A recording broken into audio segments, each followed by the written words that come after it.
Are we ready? You guys ready? Yes, we're Okay. All right. It is currently 8 a.m. on this beautiful Tuesday morning, August 8th. The Board of Education maintains a webpage on lewispalmer.org through which members of our public can find live streaming information and meeting records, as well as presentations and resources which we will be reviewing and discussing during this meeting this morning. Vicki, would you please call the roll? here. Here. Ms. Upchurch? Here. And Mr. Clausen and Mr. Norris are absent and excused today. That is correct. And we wish Mr. Norris a speedy recovery on his surgery. Not an emergency, everything's fine. Okay. The first thing on our agenda before we move into our work session is our special session. First of all, Pledge of Allegiance.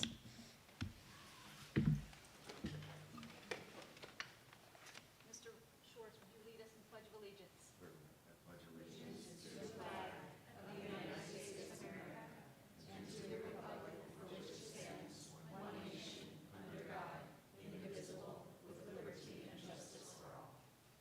Thank you, Mr. Schwartz.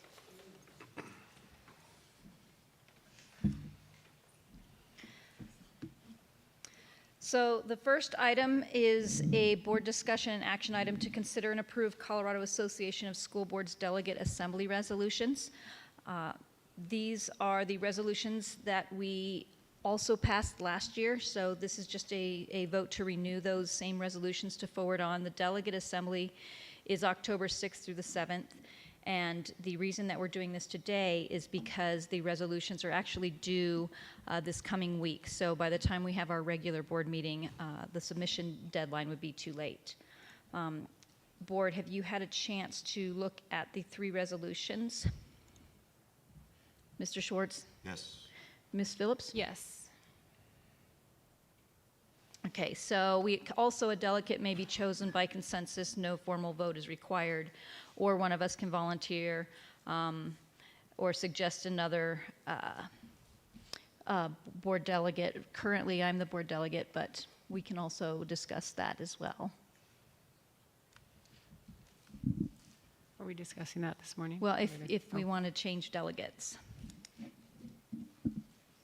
If not, then I'll just represent D38 again. For CASB or for the legislative session? For CASB, currently. As far as for the legislative session for the Colorado Association of School Boards Legislative Committee, I am currently do sit on that committee, and that is a committee that is by designation and application through the Colorado Association of School Boards itself. I recall going up together before. Yes. But I don't remember the time frame. Is it a full 2 days? It's listed as October 6th, 7th. So there's two things that happen. On the 6th is it's the fall conference, so there's breakout sessions, information and updates on upcoming initiatives and legislation, as well as board improvement breakouts. And then on Saturday the 7th is the actual delegate assembly, which usually lasts throughout the day. And last year we had, I believe, 32 resolutions to vote on. The CASB's Legislative and Resolutions Committee, which I'm on, we will vote on whether to forward all of these resolutions with favoritism or just to forward them on. We cannot, the Resolutions Committee cannot decline any resolutions, and that meeting will take place this upcoming on the 25th of August. Now, the resolutions that we have, all three were voted into the CASB resolutions booklet last year, these three. There was some floor debate on each of them, and we ultimately they went into the resolutions for CASB to use as they worked on legislative priorities. So we were part of that legislative priority. The benefit to this also is, in my personal opinion and my humble opinion, it is important that we as D38 Board of Education members are advocating for our local students and our local staff and our local control, which includes the first one is to protect local control of PPR. The second one is to oppose usurping local control of instruction, and then the third one is to restore per pupil funding, which is to buy down that budget stabilization factor. Any other questions before we go into vote? So a couple thoughts and questions maybe. Number one is you seem to have significant passion for this. You've been doing it for a long time, so unless there's a major objection, I think it would be logical for you to continue to do that as our representative. Are you okay with that, Ms. Phillips? And any other board member can attend as well, Yeah. just But- one voting member. Right, so that's thing one, and as long as you're okay with it, it would be logical for you to continue. You have momentum, passion, and you know the players, right? Yes. Secondly, is I posed this question a year or two ago, and I'm just confused on it. CASB is a lobbying body to attempt to lobby for the school boards at the legislature, correct? Correct. Do we have any metrics at all of success? So if CASB puts forward 23 resolutions, what's the success factor? Do 10%, 50%, 80% make it into policy that impacts the constituents, the staffs, and the students? So that's a really great question. Yes, there actually is on the CASB website, there is under advocacy, and it'll say things like the 2023 legislative link. You can follow that link, and it shows which ones that CASB has been engaged in and active in. We, as a legislative body on CASB, we recommend which ones we vote. Our membership votes on which ones we want to see after these resolutions. This is the guiding force behind what CASB does and doesn't advocate for at the Capitol. And so we, as a legislative committee, will then turn around and vote on a bill may be upcoming or it may be on the docket. And so we will discuss and vote on which ones we approve or oppose or amend. And then on the CASB website, you can track how that legislation process is going and where CASB is in what role CASB is playing. And then at the end of the legislative session, there's a breakdown of what that looked like. We do it in person, and they have it on the website. But I couldn't tell you what the exact percentage is right now. Is there a summary number on the website? Yes. Okay, terrific. It doesn't say things like 10% of bills that we opposed or supported, but it shows the bills that. Right, I know there's been some significant wins. Yes, I'm yes. just trying to get a metric as to the results ratio. So we've been working very hard on that budget stabilization factor. That's Right. one thing. Retaining teachers and is another one. Also, Mr. Ridgway sits on some boards as well in advocacy and lobbying at the state level. I think it's also important to note that so many of these are not just one-year issues, Right. multi-year efforts. Right. So, Yes, Stabilization factor being a wonderful example. correct. Okay, thank you. Is there a motion?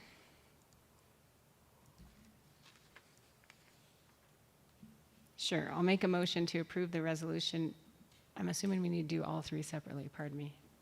You can do them all three separately, or you can do them all three together, or you can do them all three together.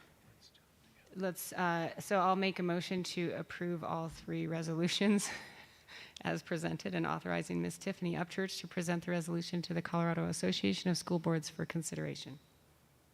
Second. Ms. Wood, is there discussion again? Further discussion, questions? No? I figured we covered that. Ms. Wood? Ms. Phillips? Aye. Mr. Schwartz? Aye. Ms. Upchurch? Aye. All right, thank you so much. Okay, now moving into our work session, our first item on our agenda is our Guiding Coalition team presentations. And at this time, we would like to invite the members of the 4 theme teams of the Guiding Coalition, which will present each of the team's foundational actions that they've developed through their collaborative work. And I have to say, attending many of those meetings, the collaborative work and that has come together through this absolutely grassroots community group of citizens is just, it's been amazing to watch the how things have evolved and the collaboration and the commitment and dedication of every individual that sits on those committees. So at this time, we'd like to invite you all up. So, Mrs. Upchurch, Yes. as they are doing that, if I could just take a quick moment. So, we have a number of guiding team coalition members. I just think it might be nice to 100. start with an introduction of each of them, Of course. and the theme team that they represented, and then it looks like we have two, and maybe I think there's a team that's presenting, and so I think we could squeeze in enough room for all the presenters at once. We just weren't sure exactly how this was going to flow, but could we do the introductions first and just give them a shout out for? Yeah, well, let me do this. I'm going to put them on the spot, and Dave, you look like the first worthy person of introduction. So do you mind just standing up, introducing who you are, your affiliation, and just say it loud and say it proud, and we just want to give recognition and I was going credit to say, where do we need credit's to use due. a microphone for the purpose of those? You know what? That's okay. We're still excited you're here. Isn't that a handheld? I work for transportation, bus driving, and we were on rebuilding trust, and but we kind of combined two, and a community of influence. Oh, just want to pass that around. And I'll now introduce my wife, Gwen. Hi, I'm Gwen. I teach at Prairie Winds 5th grade and wanted to be a part of the coalition because I've been in the community since I was in 3rd grade, and I've seen things kind of fall apart between the district and the community, and I want to see it get back together again. Vicki Nally, I teach at Bear Creek Elementary. I'm also a Lewis Palmer High School parent. Yeah, and I just want to see the district make positive steps in the right direction. Hi, I'm Carol Good, and I'm a grandparent of a 7th grader and a 3rd grader, and I'm just an interested community member on this particular topic of education. And Todd Brown, and I'm a concerned parent trying to stay involved as much as I can be.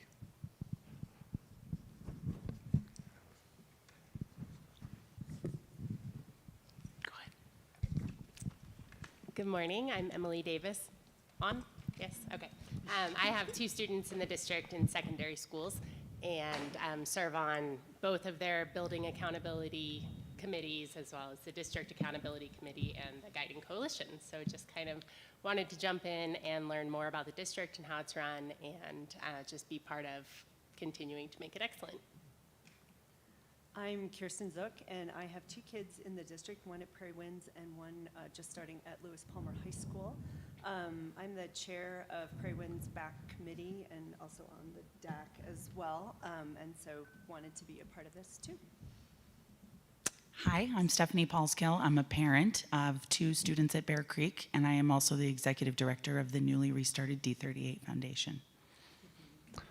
I think we got all of our guiding coalition team representatives. We won't have some of our staff who've also been attending or board necessarily do an introduction, but I do want to elevate the number of hours, both starting all the way back in February and then even continuing through the summer, that have been sacrificed or invested into this process. And this really, as you all know, has been a grassroots and an evolving effort. So what you are going to see today, and there's 3 different presentations, 2 of our theme teams, the Rebuilding Trust and Community of Influence team, actually found an opportunity to meld or merge their presentation. So I think that's the first one up. And then I think we'll go to, I believe it's inspiring and retaining our staff, and then not to be left at the end, last but not least, is exhausting all of our resources. So that's setting at least the general stage. These are mini presentations as part of this bigger presentation, and I think we're doing this fairly interactively, so feel free to chime in and add more to, or ask for any clarification as we continue through these. So with that, are we good to present? Oh, sure, I think I have it. So without further ado, I think it's Emily, Vicky, and Gwen who are co-presenting our first theme team update. Okay, so I'm here as the representative of Rebuilding Trust, or we called ourselves Team Trust, trying to sort of make some bridges between the community and the school district, because we tend to hear a lot of things when we come up to bonds where this happened, 25 years ago, and people are still upset. So our focus was understanding the current trust level, sort of a dipstick of where we're at, and then identifying steps to rebuild and improve the trust. We surveyed a number of community members. Our questions were, how does the national coverage of education influence their perception of D38? Because there's a lot of national news out there. What events have caused you to mistrust D38? How can that trust be restored? What are you willing to do to get involved and create change? What processes or systems can D38 put in place to communicate with transparency, since that seems to be a hot point? And then what do you think the current leadership has helped our perception of D38?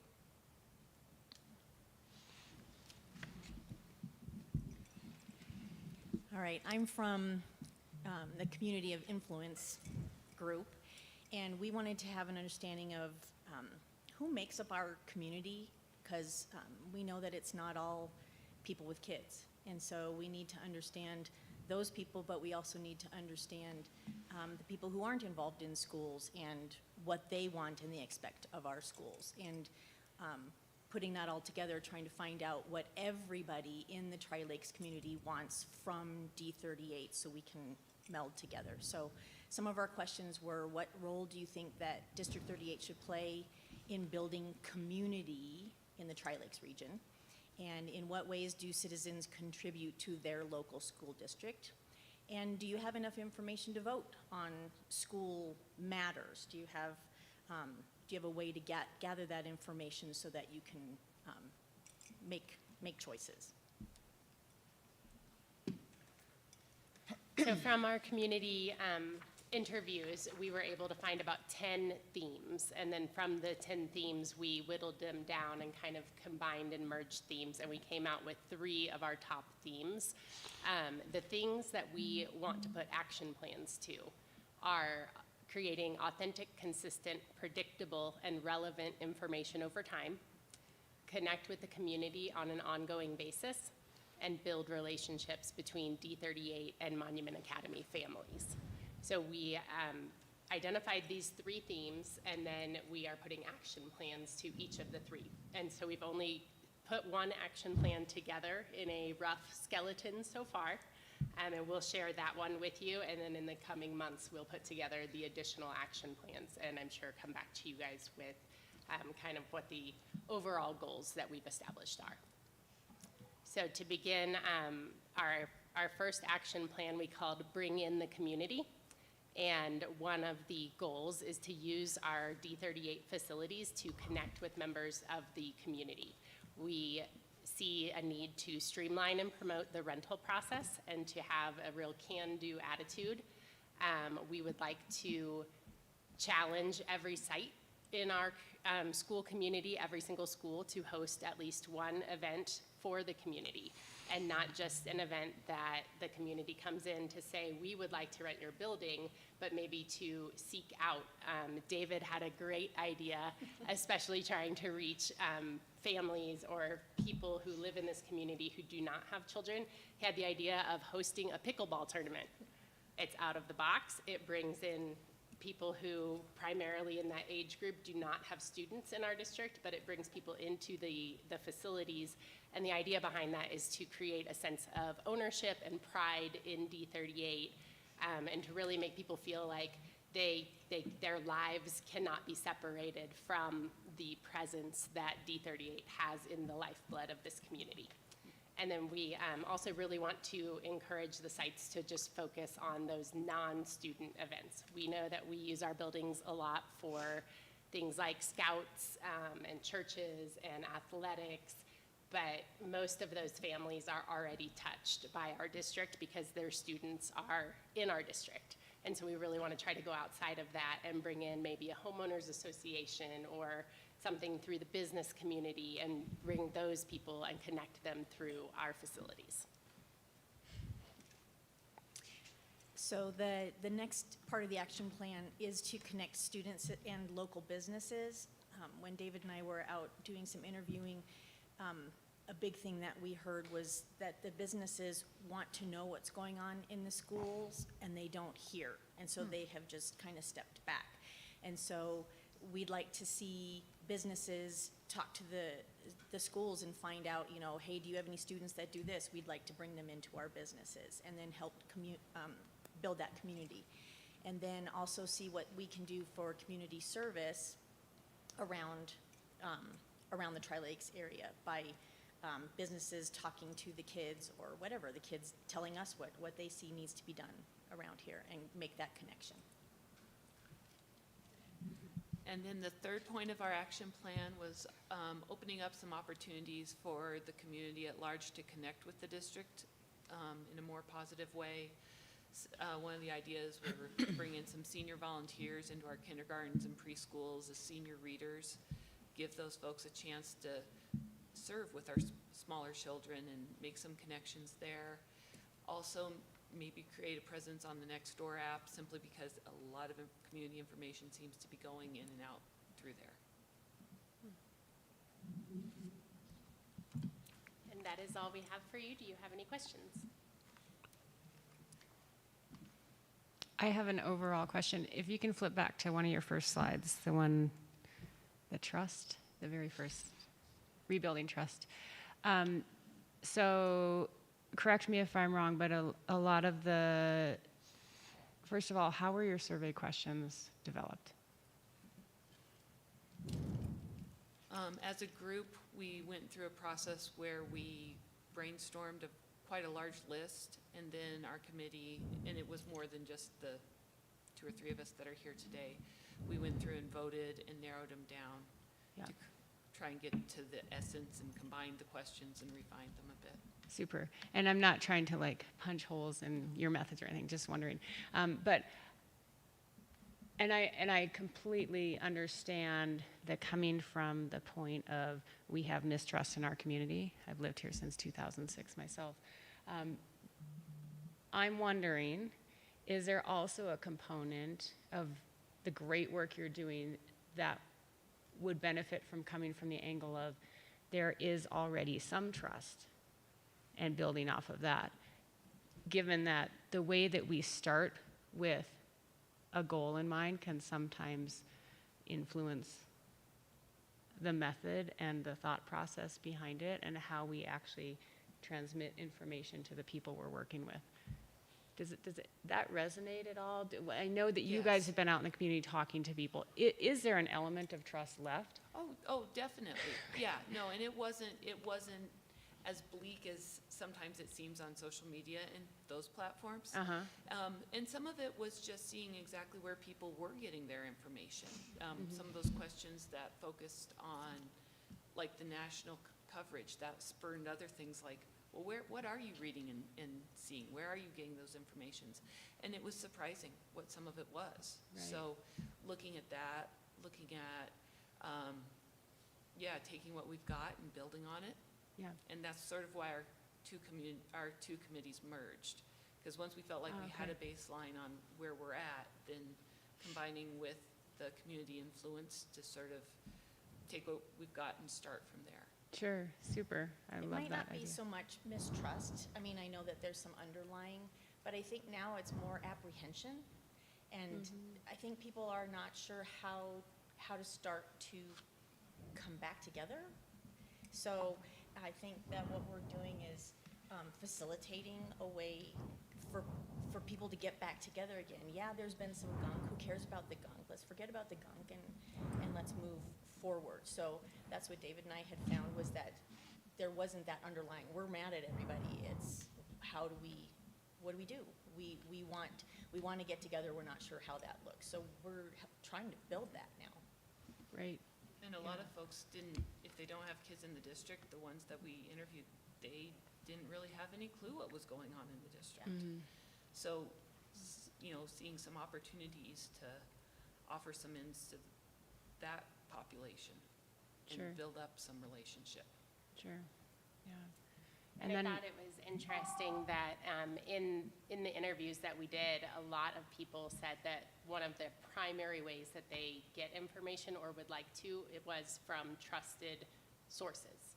So more of a grassroots type of information, not so much social media or newspapers, but that they have one person that they know knows what's happening in the district, and they would trust the information from that one person more than they would trust maybe strangers' information. And so I think the more people that we can bring into having a knowledgeable and factual opinion about the district, who can then talk to people that they know, the idea of the grassroots campaign will really be beneficial. Sure. Yeah, I think that's one of the huge benefits of this whole guiding coalition. All of you will become key people in the community in a way. So not to put, there's no pressure involved in that. It's just that you can be a have their conduit addresses for and phone numbers so we can get them. you can be a conduit for factual and relevant and very important information for people who want it.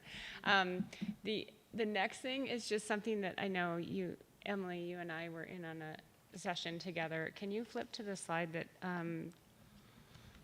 has, okay, right there, number 3, building relationships between D38 and MA families. So MA families are D38 families. So I think it's very important to have the distinction in the language around that, or not the distinction, but language around that, because even as I read that sentence, it looks like those two are separate when in fact MA is part of D38. So I would consider Yes, and the that's wording around that. exactly kind of what we wanted to do with that point, because what we found early on in the demographics was that 30% of our community has students in D38, and of that 30%, 100% of those students go to D38. 15% of those students go to Monument Academy, and the Monument Academy families don't always feel part of D38. And so we wanted to put more of a focus on making sure that the Monument Academy families feel like they are part of D38, and that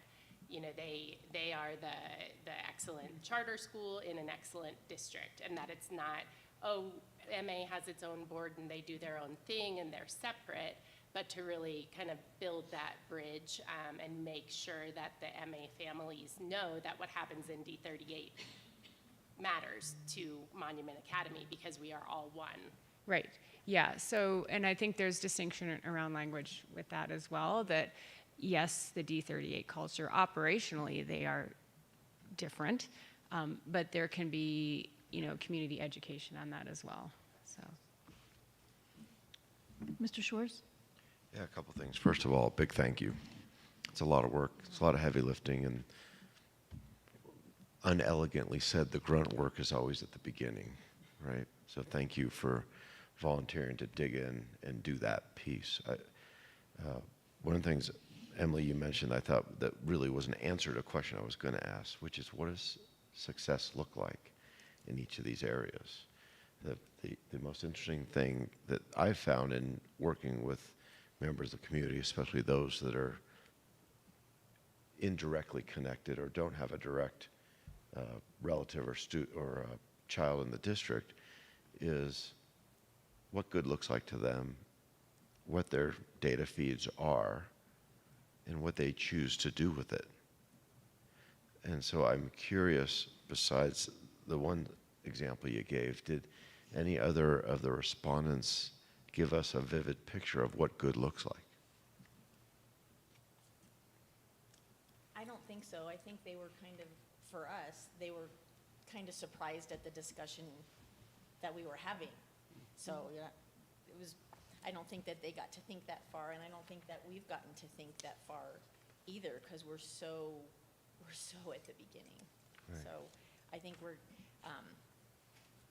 the more discussions that we can have, I think the more positivity that comes out. If we can start hearing more good things on Nextdoor instead of the negative things, I think that would be a sure sign of that we're going in the right direction.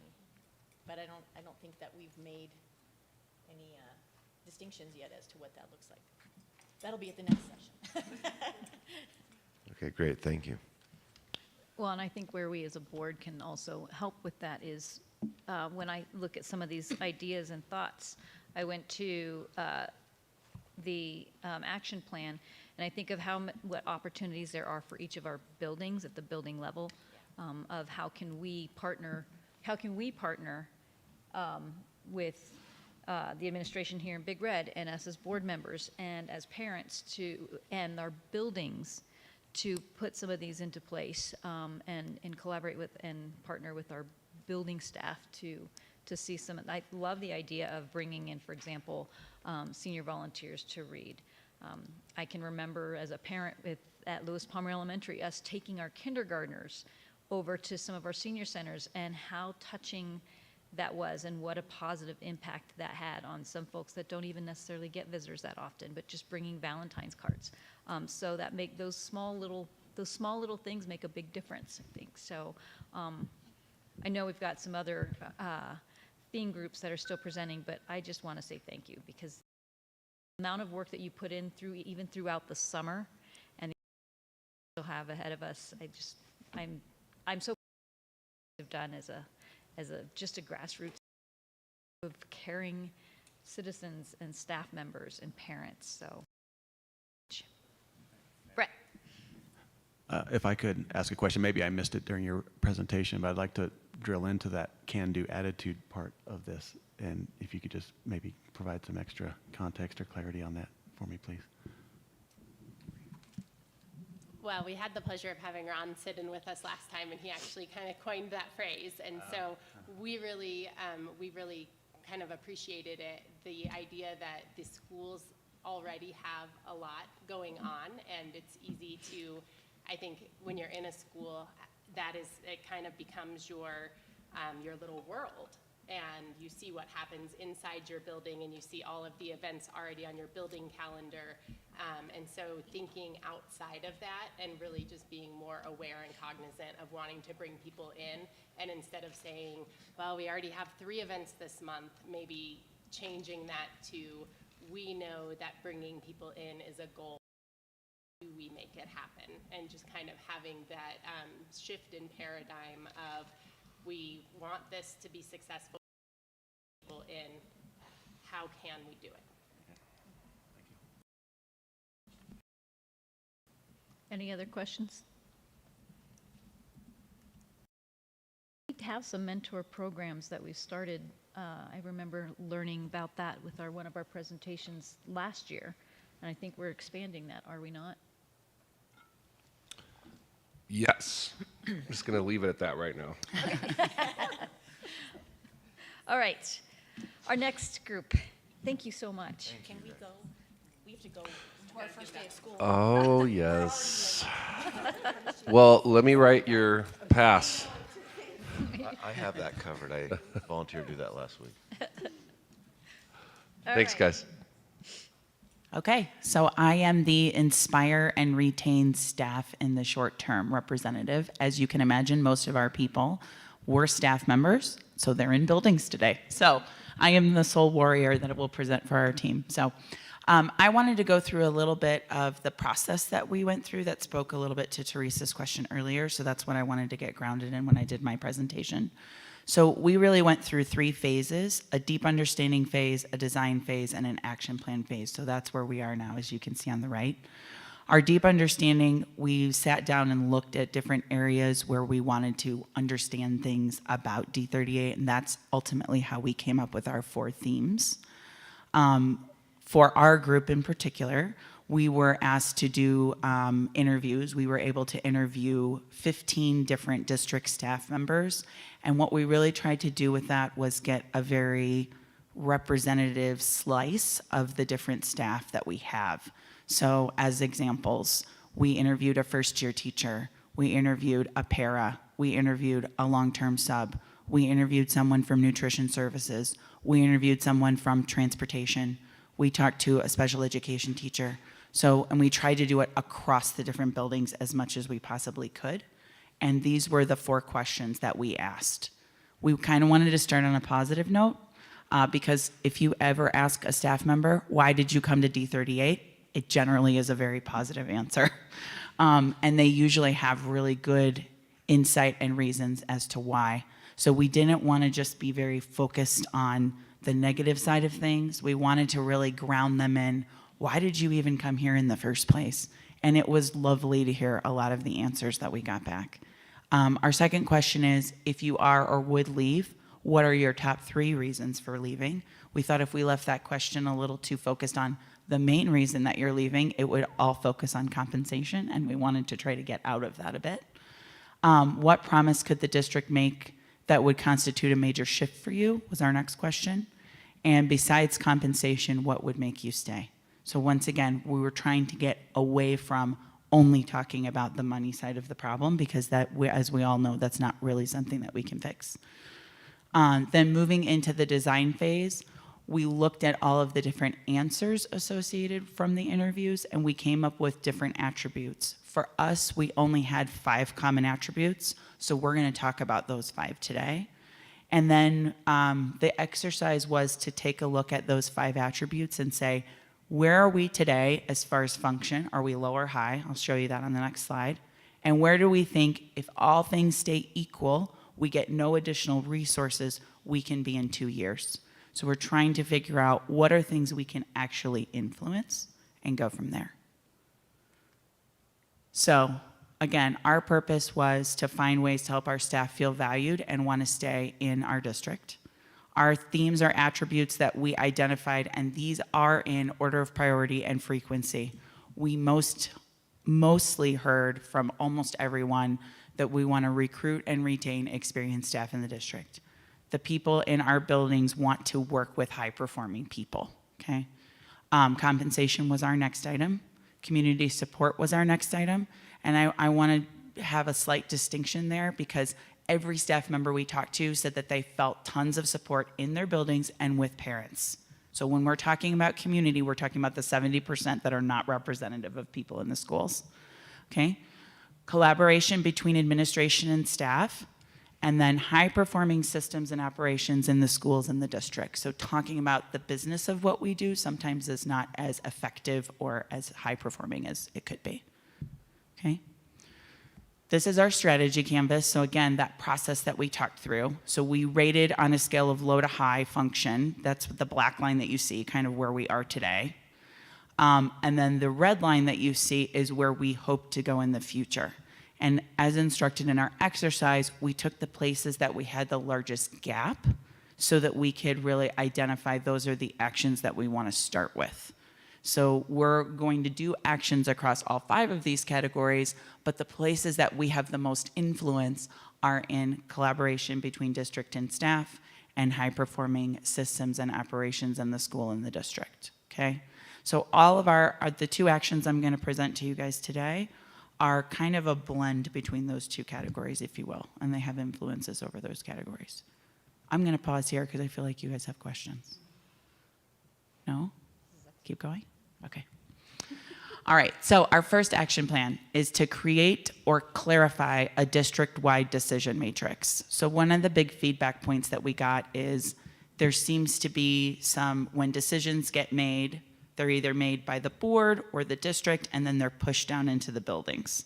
And there wasn't a sense of necessarily feeling all the time that sense of collaboration between what's happening on a building operation basis and what's happening on a district operation basis. So developing that matrix and then the associated collective voice that provides for our stakeholder groups, I think was really important to a lot of the people we talked to. It also really starts to influence how those decisions then get communicated. So when you have a decision matrix, usually there's a communication plan that's associated with that. And that was a very big feedback point, was feeling like not only are we involved in the decisions that are getting made, but then they're communicated to us in a timely manner for those who are outside of those stakeholder groups, right?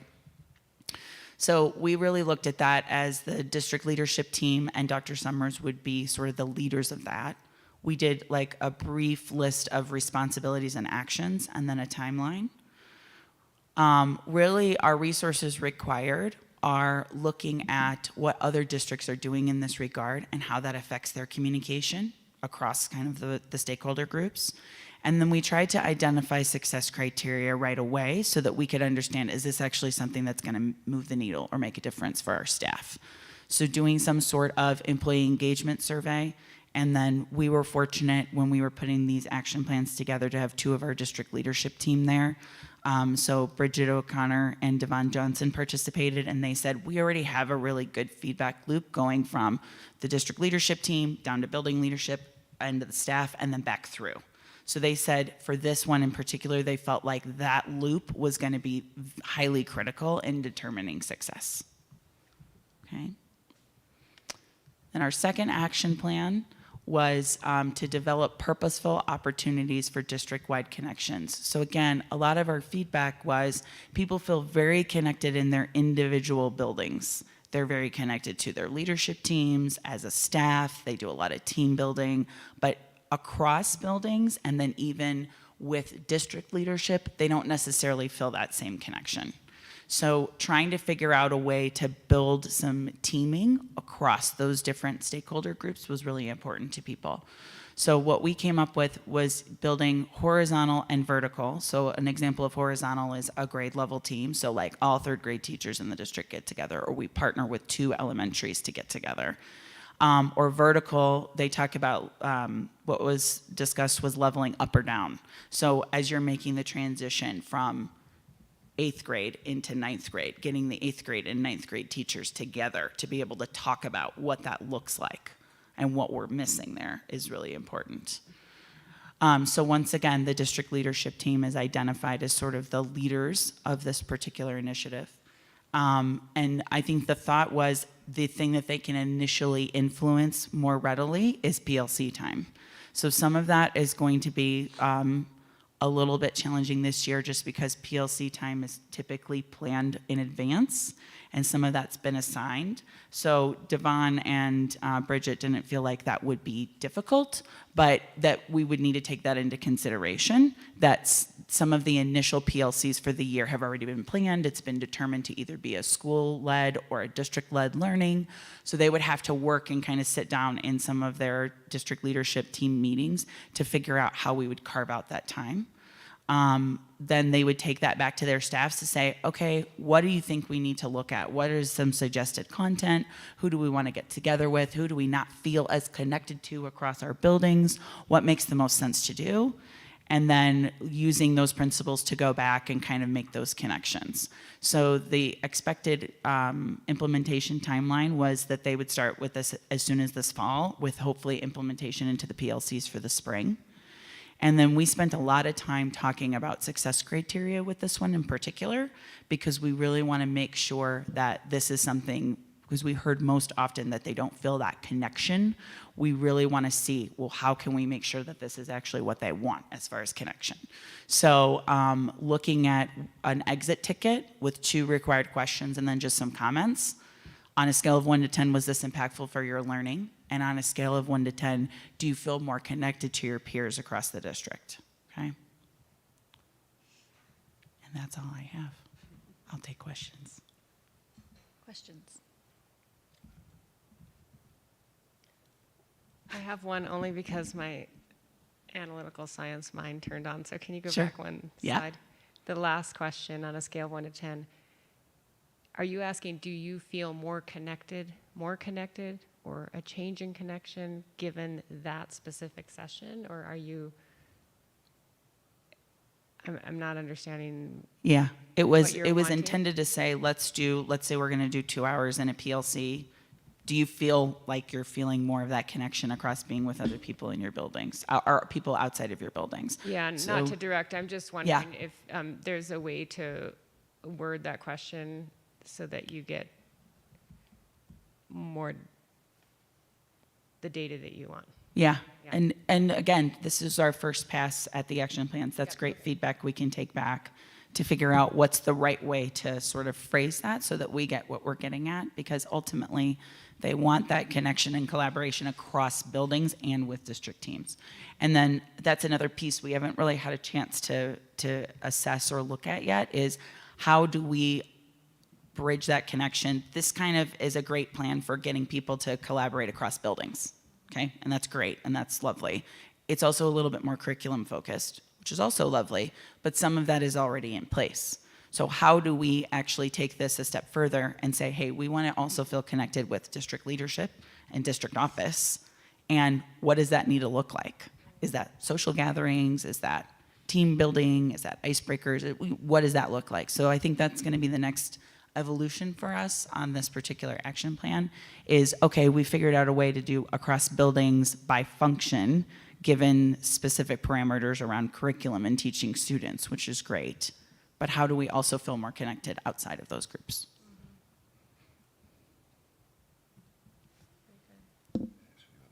Yes. So first of all, very thorough work. Thank you. Thanks. Right. Can you go back to the graph, Yep. please? We had the green box. There you go.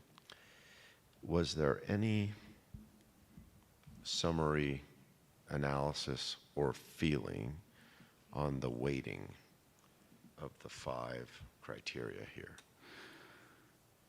We most often heard 1 and 2. Almost every respondent talked about 1 and 2. I would say community support was a close third. So over 50% of our respondents talked there. I'd say anywhere from 30 to 50% of our respondents talked about the last 2, okay? So I think we were, again, the questions that we asked were very individualized. If you're talking to a 20-year teacher who has already planned to leave the district, you are getting very different answers than a 5-year teacher who is planning to stay. So we tried to get a broad brush to understand, well, what's actually forcing people to leave and what's actually making people stay. So it's an important group to identify. But because of that, there were answers where we had no commonality, right? These were the 5 categories where we had some commonality. But does that answer your question? Yeah, in general, here's what's behind the question. Okay. Right? There's roughly 800 employees in the district. When you have that quantity, you're going to have all the dynamics. So there are going to be people that leave no matter what we do. But the bigger thing I'm trying to help us vet together is things in the green box are things we actually have direct control over today. Correct. Right? So therefore, let's take action where we can. Correct. Right? Which is, I'm in violent agreement. For whatever that's worth. But the bigger question is, are we going to run like hamsters on a wheel really hard and have a 5% impact? Right. And that other 95 is going to just push everything else to the right or left anyways. Right. That's what I'm attempting to vet through with my question. And it's a broader question, but it really speaks to where we spend our valuable time, energy, and resources. Agreed. And limited time, energy, and resources. So just maybe at this juncture, something to keep on the notepad when we're thinking through this stuff is, are we going to do something that's going to have a lasting impact to the goal? Yep. That's all. I think I will say, if you look at that question, what promise could the district make that would constitute a major shift for you? Those 2 were the answer to that question.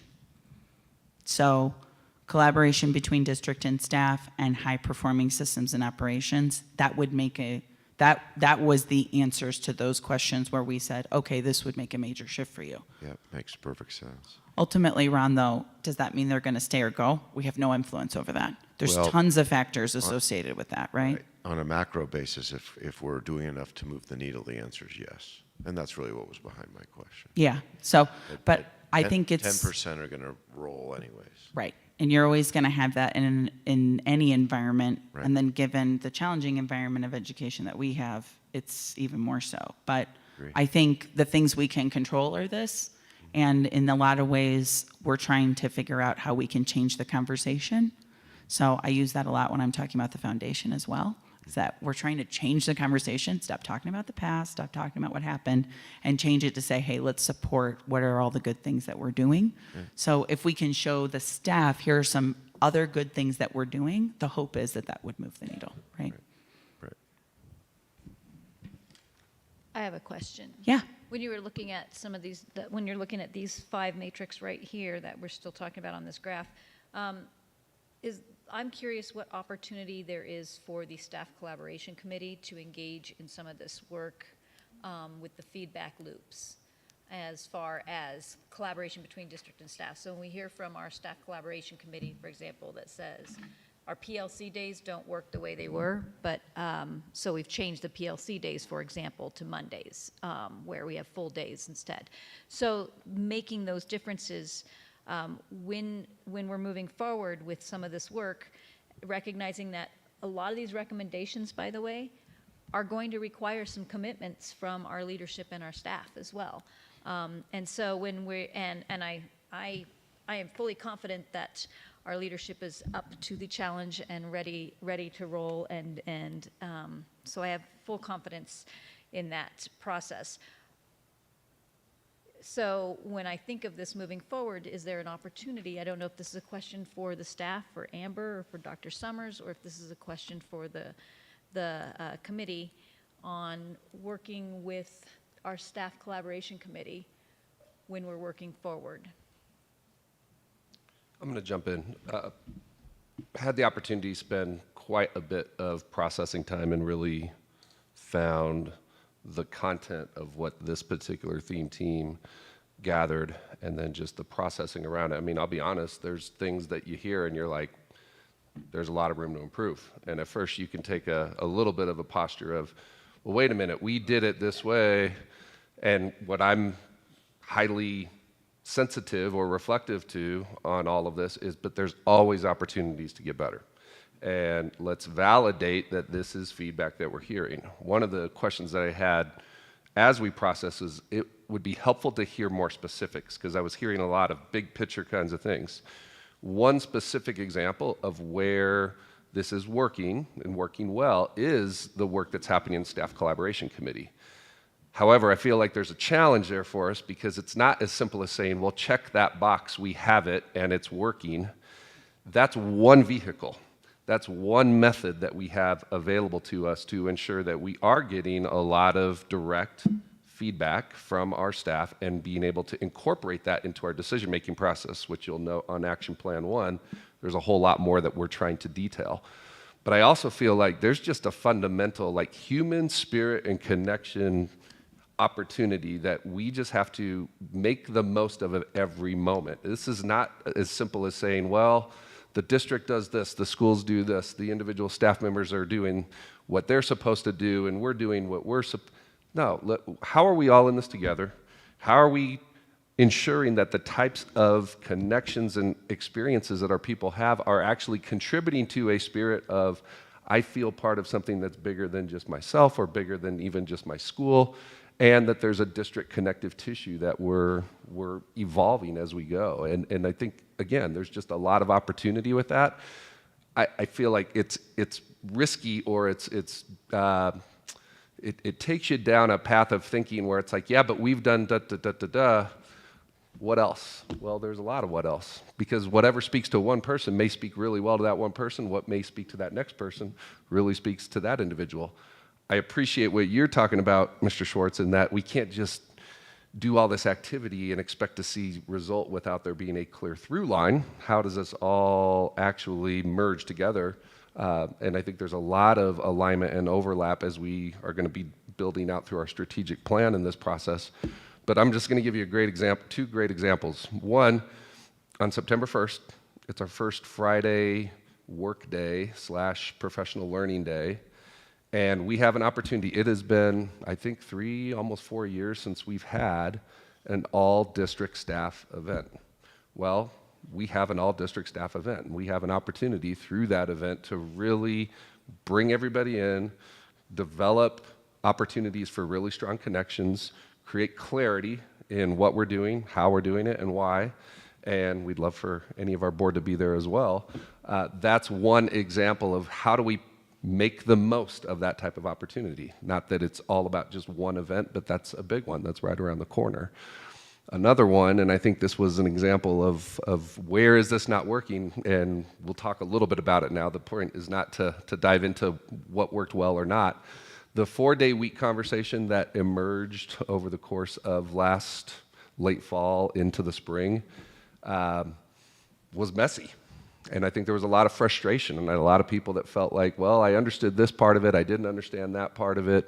Was there a decision? Was there not a decision? Well, a lot of that maybe was that it was a messy conversation. We did not have really good clarity, and here's what we're trying to solve. Here's how we're going at it. Did all that information get shared in one way, shape, or form? You could nod and say, sure, but how was it received? Not that we talked about it, but how did people actually interpret it? And I think that was one of the places that team spent some time just to say, hey, this wasn't done as well as it could have been. I don't think there was any intent on it not being done well. It was just a matter of that experience that people had really left something to be desired. So there's, again, a lot of learning in that, a lot of great opportunity for continued growth and development. I know I said a lot there, but did that represent a lot of what I think the essence of? Very much so. Okay. A term that I used a lot when I did Fortune 500 consulting is perception is reality. And you don't have to like it, but you do have to listen to it. Mm-hmm. And that was a really big thing that kind of sort of, if there's one theme that came out of all of the interviews I personally sat in, it was that. So we have to be able to acknowledge where the perception is, and we have to be able to figure out how we can change that perception. And changing that perception is going to involve a lot of, for some people, it's going to be a lot of little stuff, like what Dr. Summers was talking about with the 4-day week, just using that as an example of how we fix our communication. That is a little thing that could make a big impact to a lot of people, because a lot of people's perceptions around that is we're not doing a good job communicating, right? So I think if we can anchor, for the staff anyway, on that point, and I know it's tough because, as you said, there's 800 staff members and a lot of different perceptions out there, but there are some common ones. And if we can focus on the common ones, I think that'll move the needle. I think the other thing we should keep in mind as we start to get these little wins is how do we maintain, or how do we create sustainment? Mm-hmm. Yeah.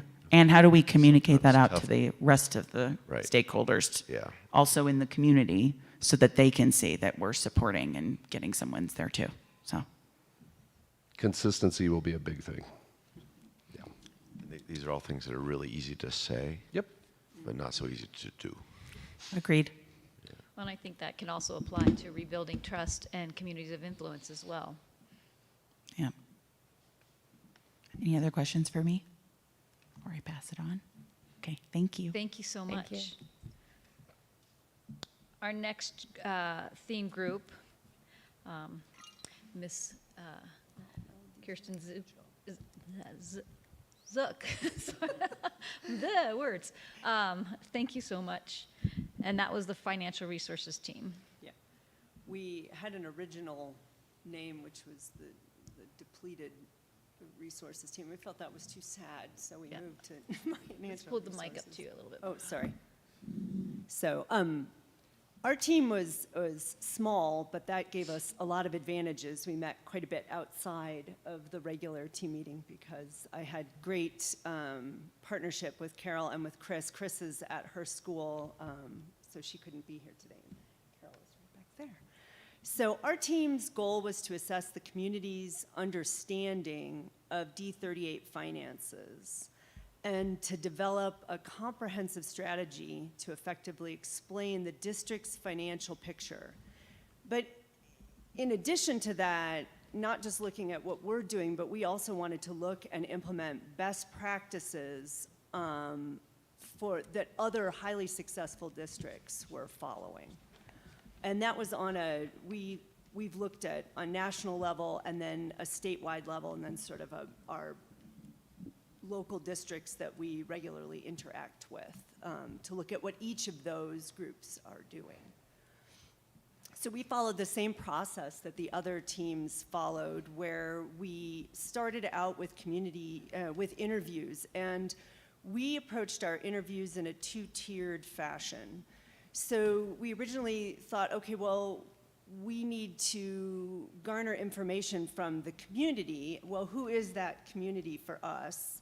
So we looked at interviewing a parent or guardian of a current student, and then looking at a parent or guardian of a past student, interviewing teachers, principals, or D38 staff members, interviewing students as well to get their perspective, and then community members who had no direct connection to the school. And through those interviews, we were able to really get an understanding of key questions that those groups would like to have answered in regards to the D38 finances.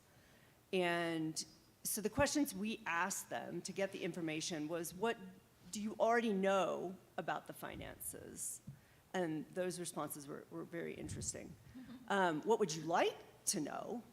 And then how would you like to receive financial information from the district? And I think this plays into the trust group of, you know, how best and consistently can the district communicate fairly complicated information? And then we asked, and this was Mr. Ridgway's suggestion, was to ask, who do you believe is primarily responsible for school funding? And that was really fascinating. You know, was it the state? Is it local community? Is it the federal government? Our student thought it was entirely local, so that was awesome. They're very grounded in our community. And then we asked a generic question of, was there anything else you would like us to know? So from the answers that we received, we came up with sort of 4 central areas that we wanted to explore in our second tier of interviews. And we considered those interviews where we would reach out to or research people who we considered experts or knowledgeable in specific areas. And so we came up with the 4 key areas. How is D38 funded? How are the funds used? What measures are in place to ensure the efficient and effective use? And then what are D38's peers' best practices and metrics? And each of us took on one of those areas to do a deep dive, and Carol very kindly agreed to do 2 of them. So we thank her for that extra effort. So from those interviews and research, we came up with sort of 4 areas, 3 areas, and then one, in our opinion, very critical step at the end to create a better community understanding of D38's finances. So one was, we got a lot of similar questions around the finances, and what we realized is that there were key topics that the district needed to have as sort of a frequently asked questions. A simple resource that people could look at and very quickly get maybe the top 10 items. And again, just as the other groups, these are where we're going to now, after this meeting, take our deep dive to get the full recommendations of, you know, what are those questions and how do we effectively answer them and where do we effectively answer them. Second was enhanced D38 transparency. We all know that the state has the financial transparency requirements, specifically on the website. But what we found through our research so far is that a lot of districts do quite a bit more. They augment what is offered in that section and make it a lot more digestible, and in some cases, the case of Cherry Creek, a lot more interactive, where it's not just, I mean, finances, they don't freak people out, but a lot of people are like, well, I don't understand that, you know, and some of it, as we know, especially in the financial, like how the district actually gets its money and how that money can or cannot be spent is extremely complicated. And so, you know, how do we enhance the marketing materials and the website and our outreach and make those so that they're meaningful to the community and a trusted resource for the community and beyond what we're doing now. And that was one of the areas, I mean, each of the areas actually, we really saw a lot of really great, and easy is the wrong word, but attainable, benefits from doing these activities. The third point was the communication, community communication strategy. And so a lot of the responses were, well, I had no idea, or I don't know where to find that information, or, and so we were like, okay, well, beyond the website and beyond, areas where there's been some confusion like social media, where can we reach out to the community and alert the community that there is information out there, how to find it, and if you have questions, who to, reach out to that you will actually get a response. And so there have been that's an area where we're trying to think really outside the box, kind of like the pickleball idea, where there was one suggestion of having a financial resources ice cream bus that went around and had community activities where, and we came up with silly ideas like, okay, well, maybe not ice cream, maybe do pie. And you show people this is how the finances are done, and you're now eating out of this slice of the pie. Just ways to engage people outside of the standard, concepts. And then the last point, which we felt was really important, was once we had begun to engage in each of these areas, to do a more scientific survey beyond just the people that we knew and interviewed, to reach out to a wider community group and say, okay, now that we've done these activities or started to do some of these activities, do you have an increased awareness and understanding of the finances? Were these successful?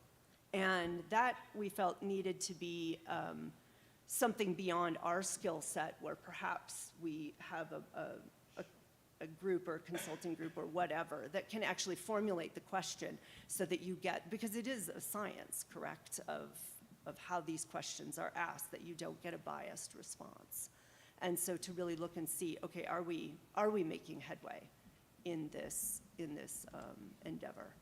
And we saw a lot of low-hanging fruit, and we were really excited. There are a lot of really interesting ideas out on the national level and within our district itself. And so I think that there's some fantastic opportunities to make gains and then hopefully help the trust factor and the communication for staff factor, because that was one of the things that we found out when we interviewed some teachers is, yeah, they had an understanding, but they're focused on their job or their career or their area of expertise. They're not going to sit down and embrace an afternoon of Tabor. So then for us, our next steps and our request to the board was just to see if you feel that we're going in the right direction. And then our next steps was to really dive into those areas and come up with a comprehensive report detailing those findings and what our recommendations would be. And so with that, I open it up to questions.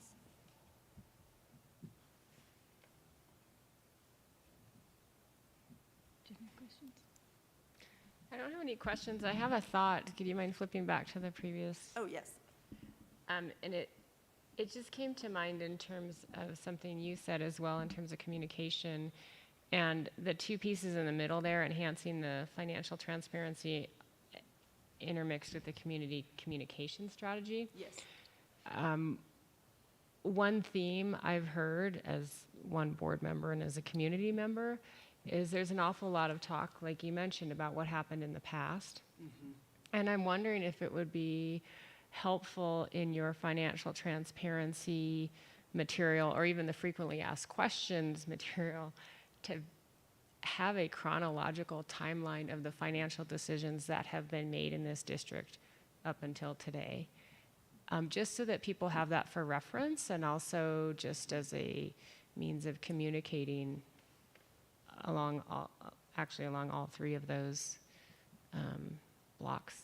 So just a comment. Yeah, that's an excellent point. We did see, in looking at a lot of other districts, there specifically who dealt with different, you could sort of see pivotal points in their histories, good or bad, And it was interesting to see how they dealt with those in a digestible way. And there were a number of ways those could be dealt with that I think, to answer your point, would give people, the ability to look back and say, oh, if you're new to the district, I'm new living in Monument. We've been driving into the district for 7 years. But so someone like myself who hasn't lived here my whole life and doesn't know the history, and I don't on a lot of things. So yeah, I think that would be very effective.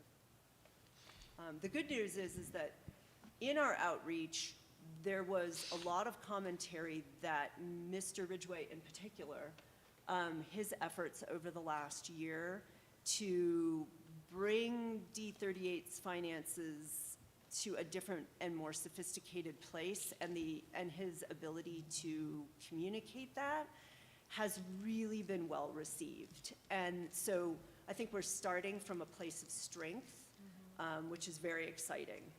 When you're already heading up the hill and you can see that the top of the hill is there, it's nice. I think if we would have had this conversation several years ago, that may not have been the case. So thank you, Mr. Ridgway, for your getting the ball rolling.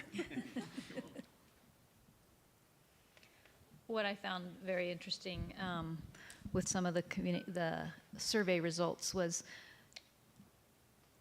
the perception is reality, and the perception of funding and the mechanisms, the legal mechanisms in Colorado, and the perceptions that are out there that, I hate to use this, for lack of better words, are not an accurate portrayal of how schools are funded in Colorado. So there seems to be some education piece that can go into that.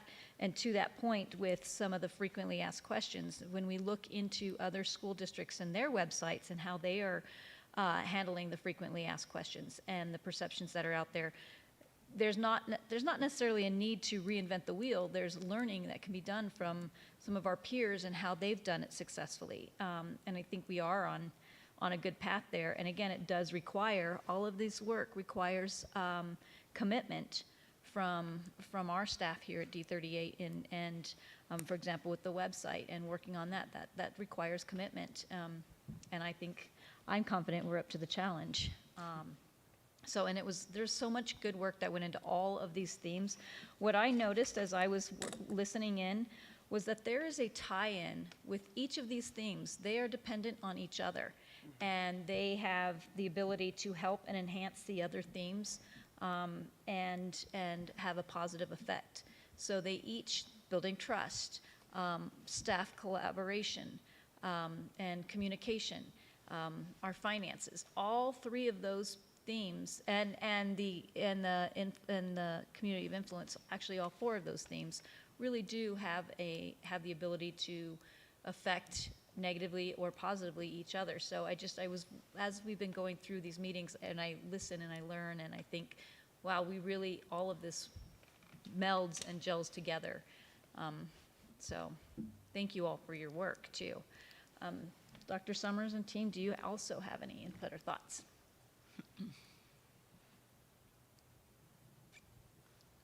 Go ahead. I'm going to use mine as a closing statement. You're going to close? I'll open? You'll close? Go for it. No, I'll open, you'll close. I want to thank this group, in particular, and for their work and for their efforts and for their perspective that they're bringing. I appreciate the feedback, of course, as well. But all I ever really want is for people to have well-informed opinions and then able to make informed decisions with those well-informed opinions and good information. So I really appreciate an opportunity for folks like this team to help me craft that, and for me to be able to help them craft that then as well, because I get in too deep sometimes, and I know that because there's so much that I'm excited about all the accounting, and I want people to understand all these pieces, and their eyes are glazing over. But I'm like, wait. So we've never noticed that. Yeah, right. So I just want you all to know that I really appreciate your effort, and I am looking forward to how we can pursue this path and what we can do together. So thank you very much. And I appreciate that there's a step on measuring the success, because that's important, not just to do work, but to do work that has intention and has measurable results.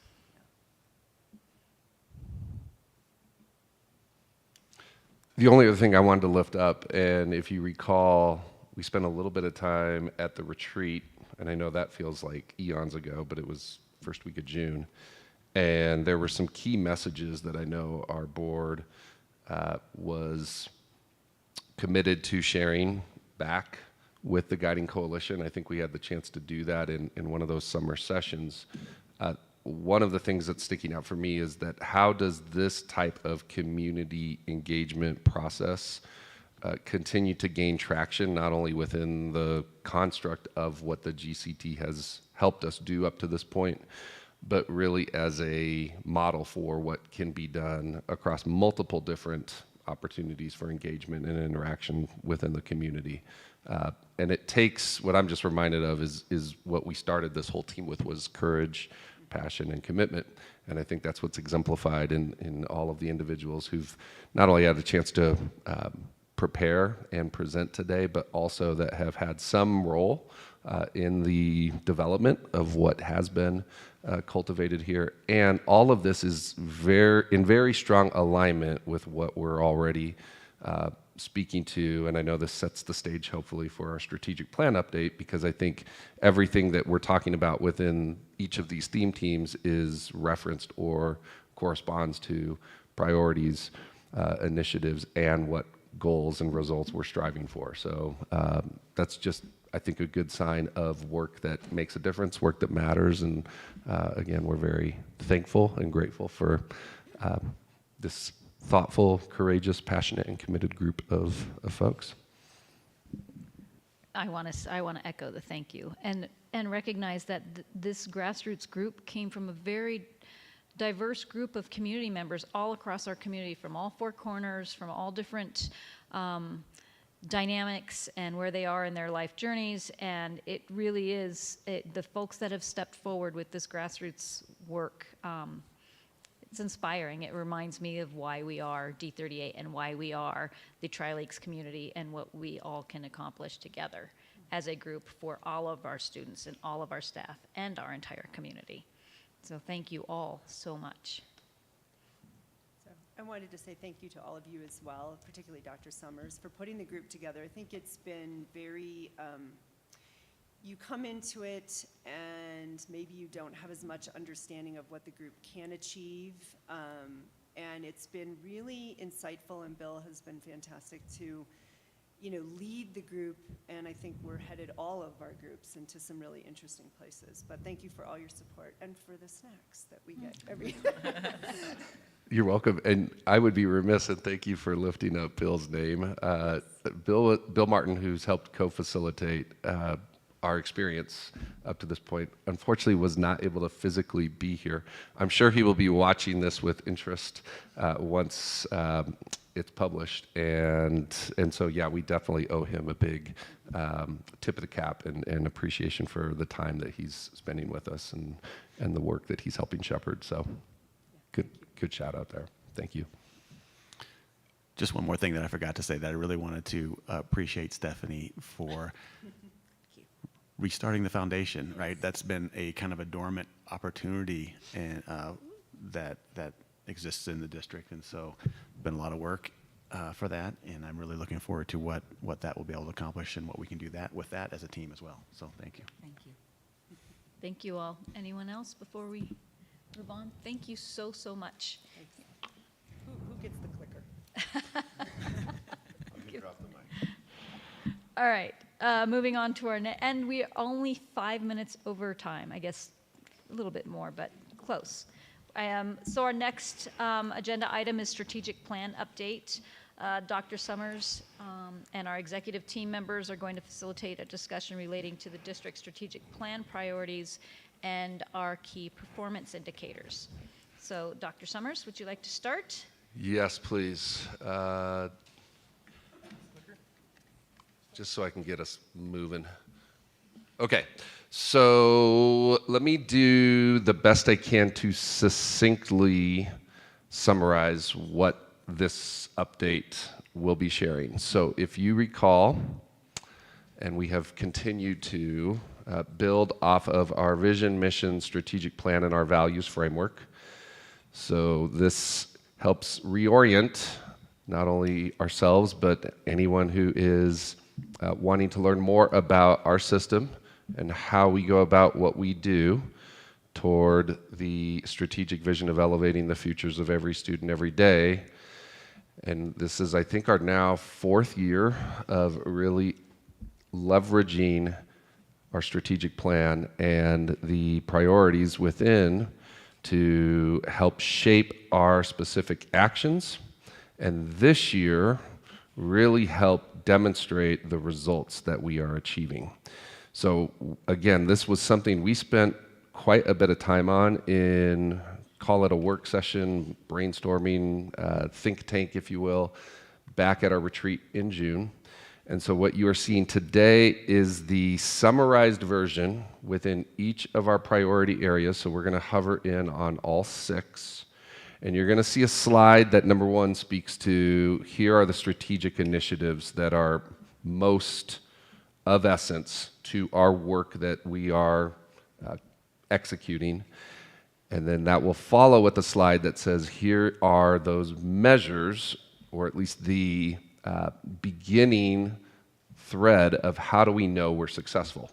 Now, what we don't have today are the actual numbers or the specific data that would say this % of individuals who say this, or this is our data within an academic achievement or growth type of category.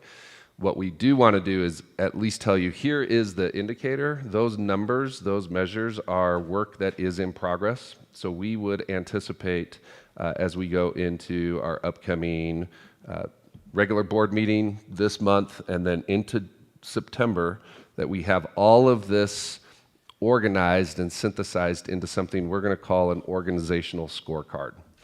And it's going to be something that's very visible and available to everybody, and it will essentially show us, here is what our current performance is, or in some cases, this is our baseline year of performance. So we're just getting an initial data point. And then we will be setting measurable targets. And we'll be setting these targets on an annual basis. So we definitely want to hone in on, here's where we expect to see ourselves by the end of this year. In some categories, and as we continue to build this out, you're going to see it look like a 2, 3, or even a 5-year plan, because not all of this is necessarily things that can just be done and check and say, okay, we're hitting all marks. The other thing that I'm going to stress in this is it's a commitment to continuous improvement. So we are not satisfied with status quo. We're not satisfied with just saying, well, we're already pretty good in this area. Well, how do we maintain that or enhance that and also continue to get better? So I think the spirit of how all of that lives within each of these 6 areas will be on display. Each of our executive team members is going to hone in on their specific priority, champion priority, even though they belong to all of us, and they all interconnect and they relate. And then the last few slides, we actually want to spend a little bit more time just giving you an update on where we are at with some of our committee or task force work that's been happening over the summer. So that will be something that we'll pursue toward the end. In light of where we're at on time, I mean, I want to make this meaningful and interactive, but I also want to have enough of a pace that we can go through this with some precision as well as some momentum, if you will. Anything I missed on that team that you want to make sure I highlight, or any questions from the board as we're about to dive into our first priority, safe and healthy schools? Let's dive in. Okay. You know what? It might be easier for me to just roll. So, Rick, I'll drive. There you go. Very good.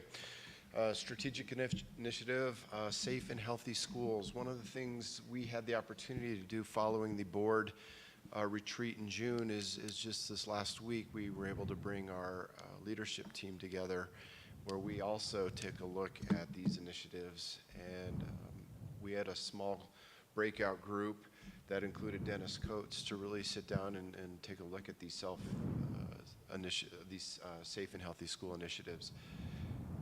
Building positive and constructive relationships with all. This started with between students, and we've really expanded it to teachers and students, teachers and teachers, students and students. How do we make relationships amongst all of our individuals a priority and be really intentional about that? Maintaining safe and secure learning environments. That can be from the physical safety features of a building all the way to our response, safety plans, training drills, so on and so forth, around responding to any concerns that may arise. We've worked very closely with Dennis Coates, our Director of Security, or Chief of Security, and he's done a lot of work this summer already on moving forward and providing us opportunities for drills and practicing in the event something were to occur. We're always going to focus on providing responsive mental health services to support all students. We had the privilege earlier this week of listening to a student panel, and one of the questions that was asked to the student panel is, what is it that the adults need to know about our struggles in school? And mental health was one of the topics that our students brought up. Continuing to ensure that we have adequate staffing and well-trained staffing, both with the mental health specialists, but also with all staff to be able to identify mental health concerns with students and their ability to refer students who have exceptional needs in that area so we can support them. Another conversation we've been talking a lot about, especially at the board level, is making sure we're implementing character education programming that's in alignment with the core values of the district. And that's something that we will continue to work closely with you as a board on as we update what those programming options are and what that looks like. We want to actively promote and prompt reporting of concerns and ensure timely resolution of all reports. This has been brought to the forefront quite often, not just in Lewis Palmer, but across the state and across the region and even the country, as far as our need to ensure our students are aware of A, what needs to be reported, B, who they need to report to, and then C, ensure that our staff are trained on what our response to any of those reports need to be, so we're taking care of kids and kids are feeling empowered to access those supports through the adults in our schools. And lastly, we want to continue to conduct periodic staff and student perception surveys. We've been doing that now fairly consistently over the last few years, so I feel we have really good baseline data that we can now start to use to identify very specific goals in different areas. I know our principals have already done so as far as identifying goal areas that they want to focus on, and we will continue to utilize those student and staff perception surveys to show growth and demonstrate effectiveness in our methodologies across the schools. And that leads us right into the next piece, which is measuring our results. Obviously, we will use that perception survey that we just mentioned, and we want that to be very specific to also how are students feeling around safety, and are they feeling safe in schools? We also asked that question, or Dr. Summers asked that question to the student panel earlier this week, and we received a very favorable result from that group of students. In our historical surveys, students' perception of safety has been one of our greatest strengths, so what can we do to continue to maintain that? One of the things that we've done in the past that we want to continue doing is create a running record of discipline and safety incidents and then reporting them to the board on an ongoing basis, so you have a good sense on what is happening in our schools around discipline and safety and the incidents that are occurring. That's an interesting dynamic that I think we need to continue to talk about, is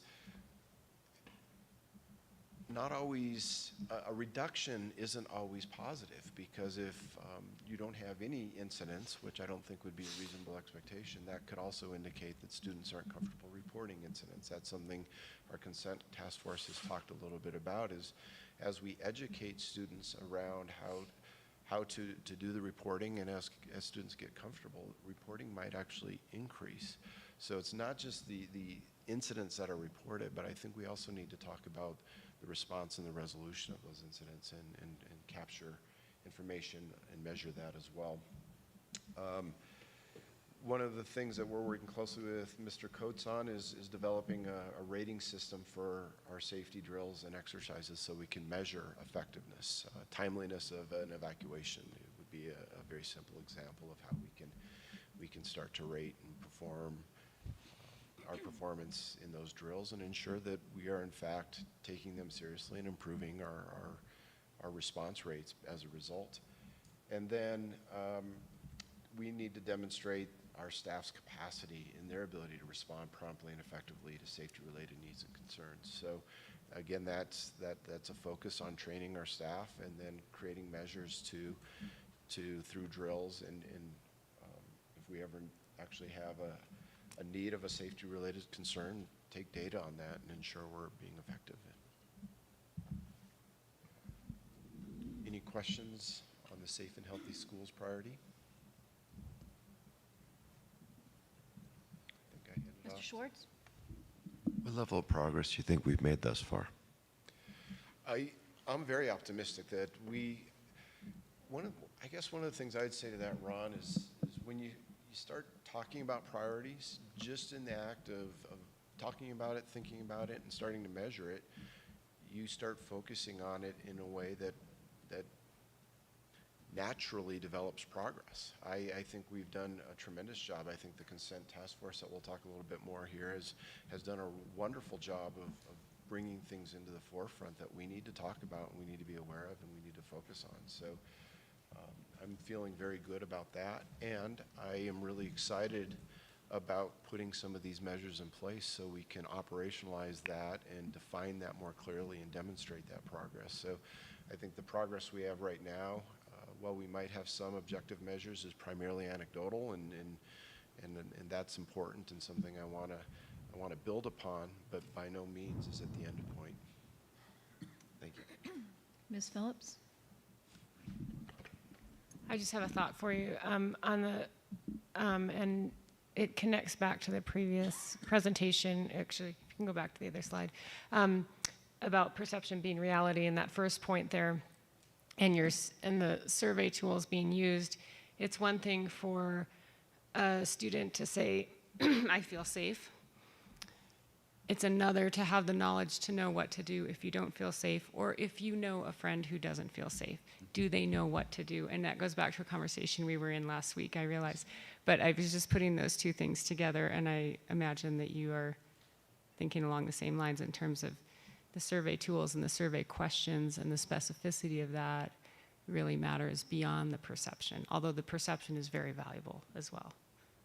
Yeah, absolutely, and that's why we're also pairing it with the actual reporting and trying to track that, because I think that would be another indicator on whether students are, in fact, understanding what the reporting looks like. So I think we need to pair and marry those two things together very closely.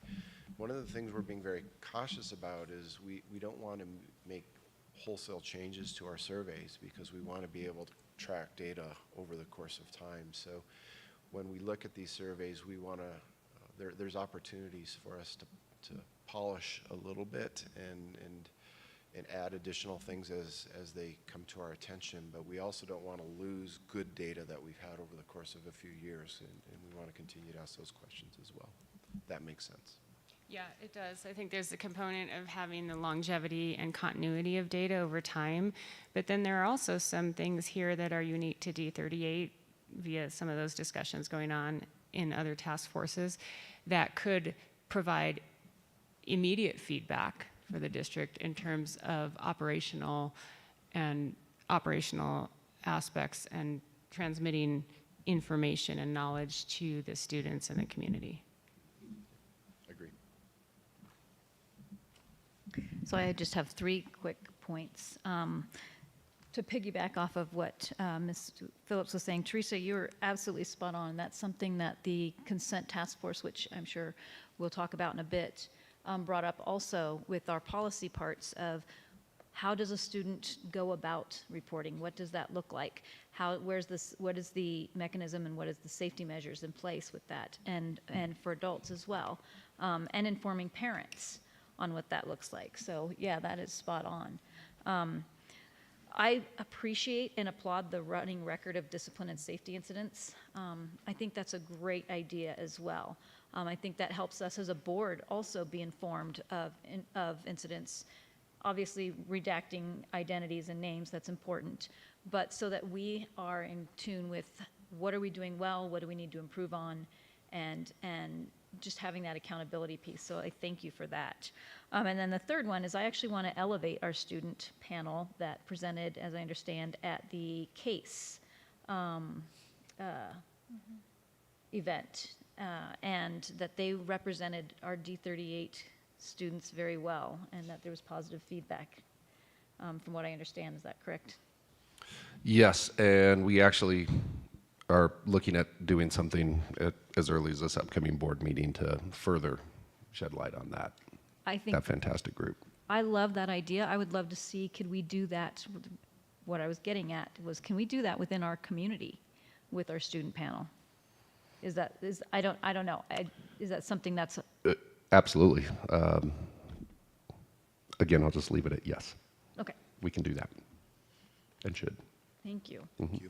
Is there any other input or thoughts or discussion from the team?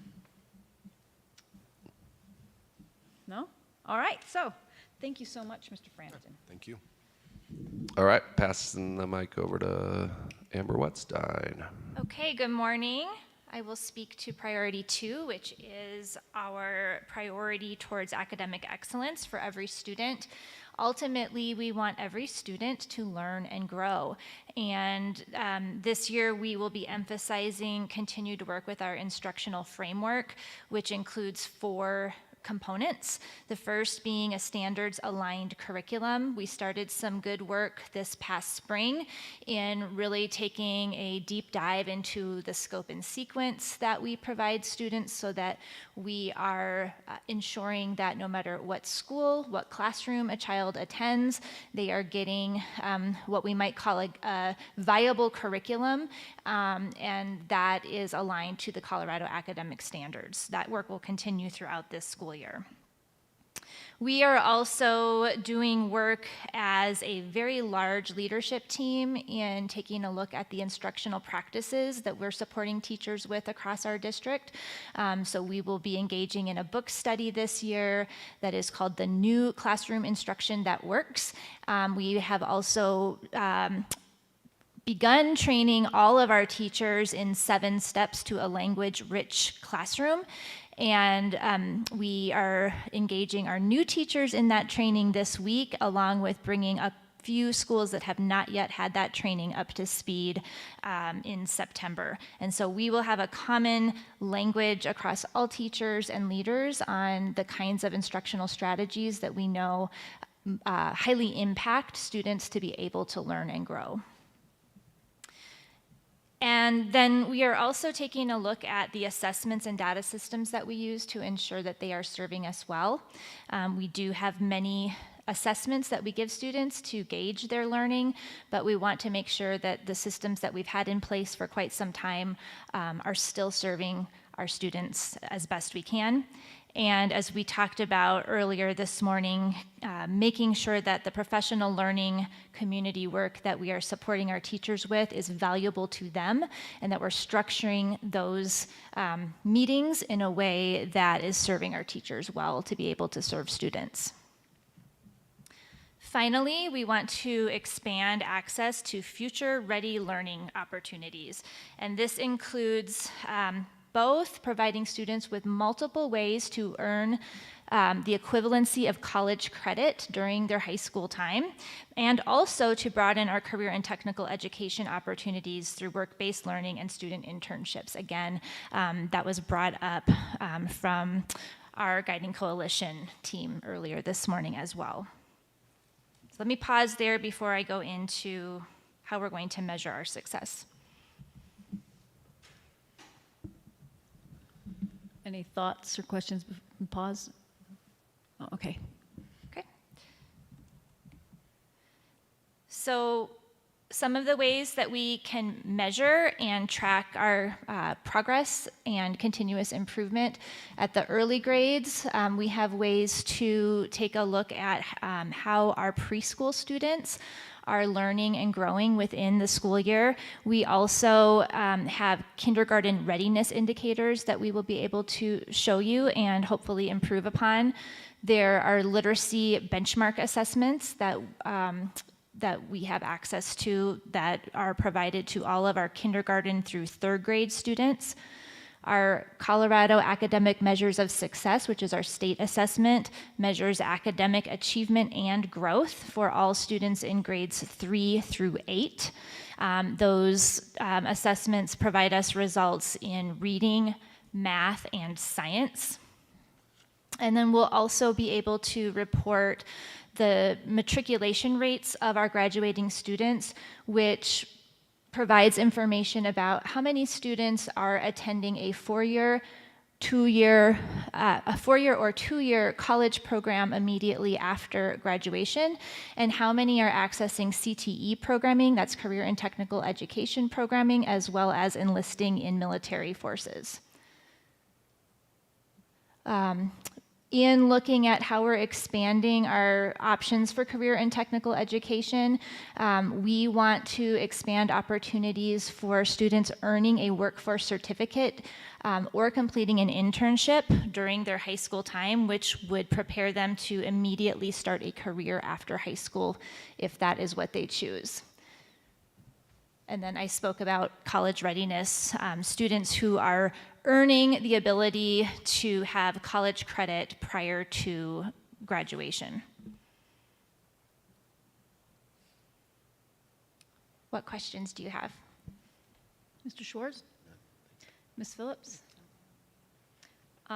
So my question is, how does staffing challenges affect, or does it affect, the strategic initiatives for academic excellence? I think it affects it in multiple ways. So finding the staff to teach some of these skilled trades, for example, but also just the experience level. Again, as you heard about from the Guiding Coalition team earlier, the experience level of our teachers is less than what it may have been years ago. And so when we talk about all of the initiatives that we want to accomplish within Priority 2, it involves a lot of professional development and support and mentoring for teachers with less experience in the classroom. Is there and then my second question on the student side, is there an opportunity, or can we look into opportunities where perhaps the community can engage in opportunities for students? And I'll give an example. Sometimes we hear about, why doesn't D38 have an ROTC program, which I myself have asked that question. And obviously that takes time and staffing and space to do that in. But is there an opportunity, or how does a community member find out about opportunities that maybe they can help our students in some of these areas where we may not have the staff that can do it? And not on the academic level in the schools, but perhaps in extra activities.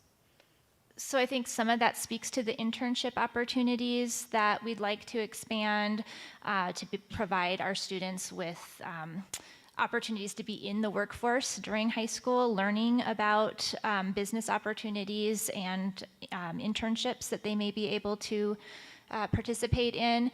And I think as we look at expanding those future-ready pathways, we can certainly consider additional classes and activities such as ROTC that you're mentioning that may be of interest to our community and our students.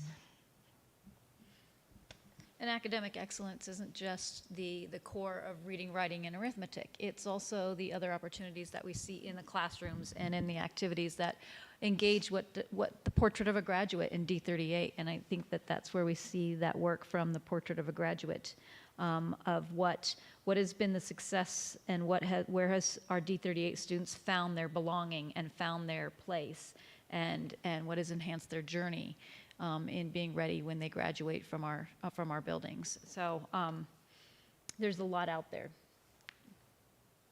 And obviously there's constraints with that, so with resources and funding and staffing, and we have to recognize that when our buildings are making decisions, how those decisions come into play.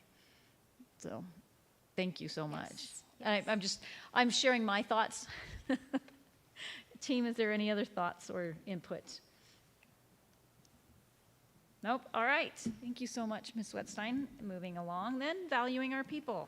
All right, I have the opportunity to speak to you about priority 3, which is valuing our people. And I'm excited to be able to do this. This is something I'm passionate about, so it's a great role for me to get to be in.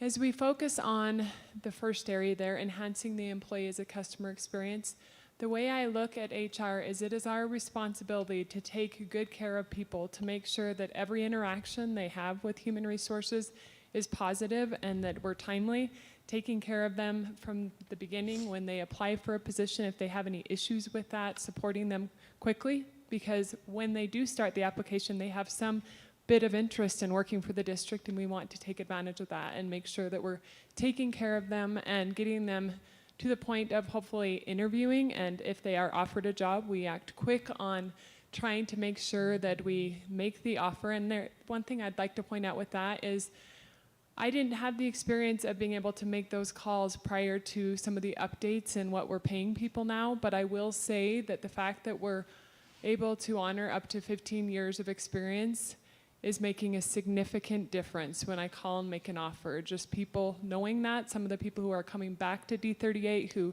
left to go to other districts, people are excited about the opportunity to make more, and also just the increase that we were able to give across the board is making a difference. So I know that we could still work towards more, but it is making a difference in people's overall experience here in D38 from my perspective. Just generally speaking, everything that we do from the HR perspective is making sure that we are taking care of people and that we're responding to them and they can count on us to just get them a good, solid answer quickly. As we continue to stretch toward competitive and creative compensation packages, I think some of the SCC work goes right along with that, and it's making a difference. I think people feel like they're being heard. They know that their needs matter. People need to make more money to be able to pay the bills, and they appreciate from the perspective of what I have heard from people that we are doing something about this. Developing and encouraging career promotion opportunities. We're continuing to grow our own.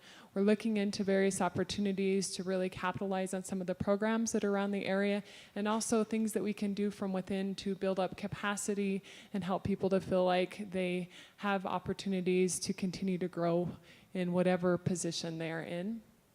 And as we discuss cultivating leadership and people development, we had some great conversations last week at our K-12 or pre-K-12 leadership meetings where we really kind of dove into each of these topics, and it was nice to be able to hear some of what people want to see happening that would help them to continue to feel like they're growing and being utilized within the organization. I feel like we're listening to people and trying to be proactive with that information.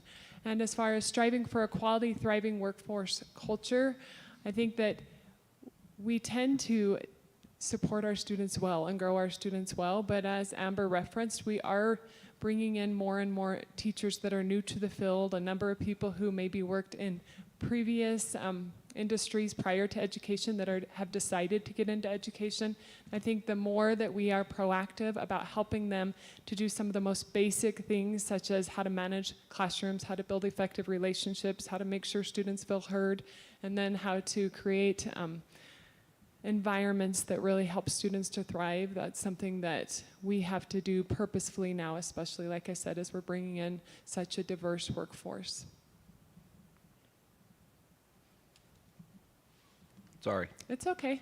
Alrighty, and as we look into measuring our results, there's a number of different things that we talk about doing. I feel like a lot of this is really easy to capture, whether we do so qualitatively or quantitatively. It's just nice to know you can get a survey, but also just get feedback. And I think we get that feedback regularly through interactions with people, and we can't discount that. When we hear something positive or negative, whatever it is, we need to do something about it. And I think that's what we're striving to do as an organization, and just whatever we can to support our people. So as we look at the employee performance ratings, the different things that we do to gather data, there's a number of different systems for gathering that data, from the TEL survey when it is a year that we can offer that, but also with some of the surveys that we've utilized within the system. I think one of the things that we continue to hear is that people really want to know what the results are of those surveys, so they know, okay, here's, sometimes we get kind of caught up in what we think. We want to see more what others think, so that we can continue to grow and understand people's perspectives around us. As we look into recruiting and retention, I think there's a number of different things we're doing to try to be proactive and make sure that we're getting ahead of the game, to make sure people are aware of the positions we're looking for. And then as far as retention goes, it's just being aware of what's actually happening, who is coming and going and why, so collecting data in those areas. As far as substitutes go, one of the things that's interesting this year is we are growing so much from within that sometimes it's like, we just lost some of our substitute workforce because they're now in positions in the building, and a number of our paraprofessionals are so excited to have the opportunity to be special ed teachers this year, which is wonderful. They know what they're doing, having had just been in the classroom, but it is an interesting dilemma that we're in now that we know there are going to be some other positions to fill.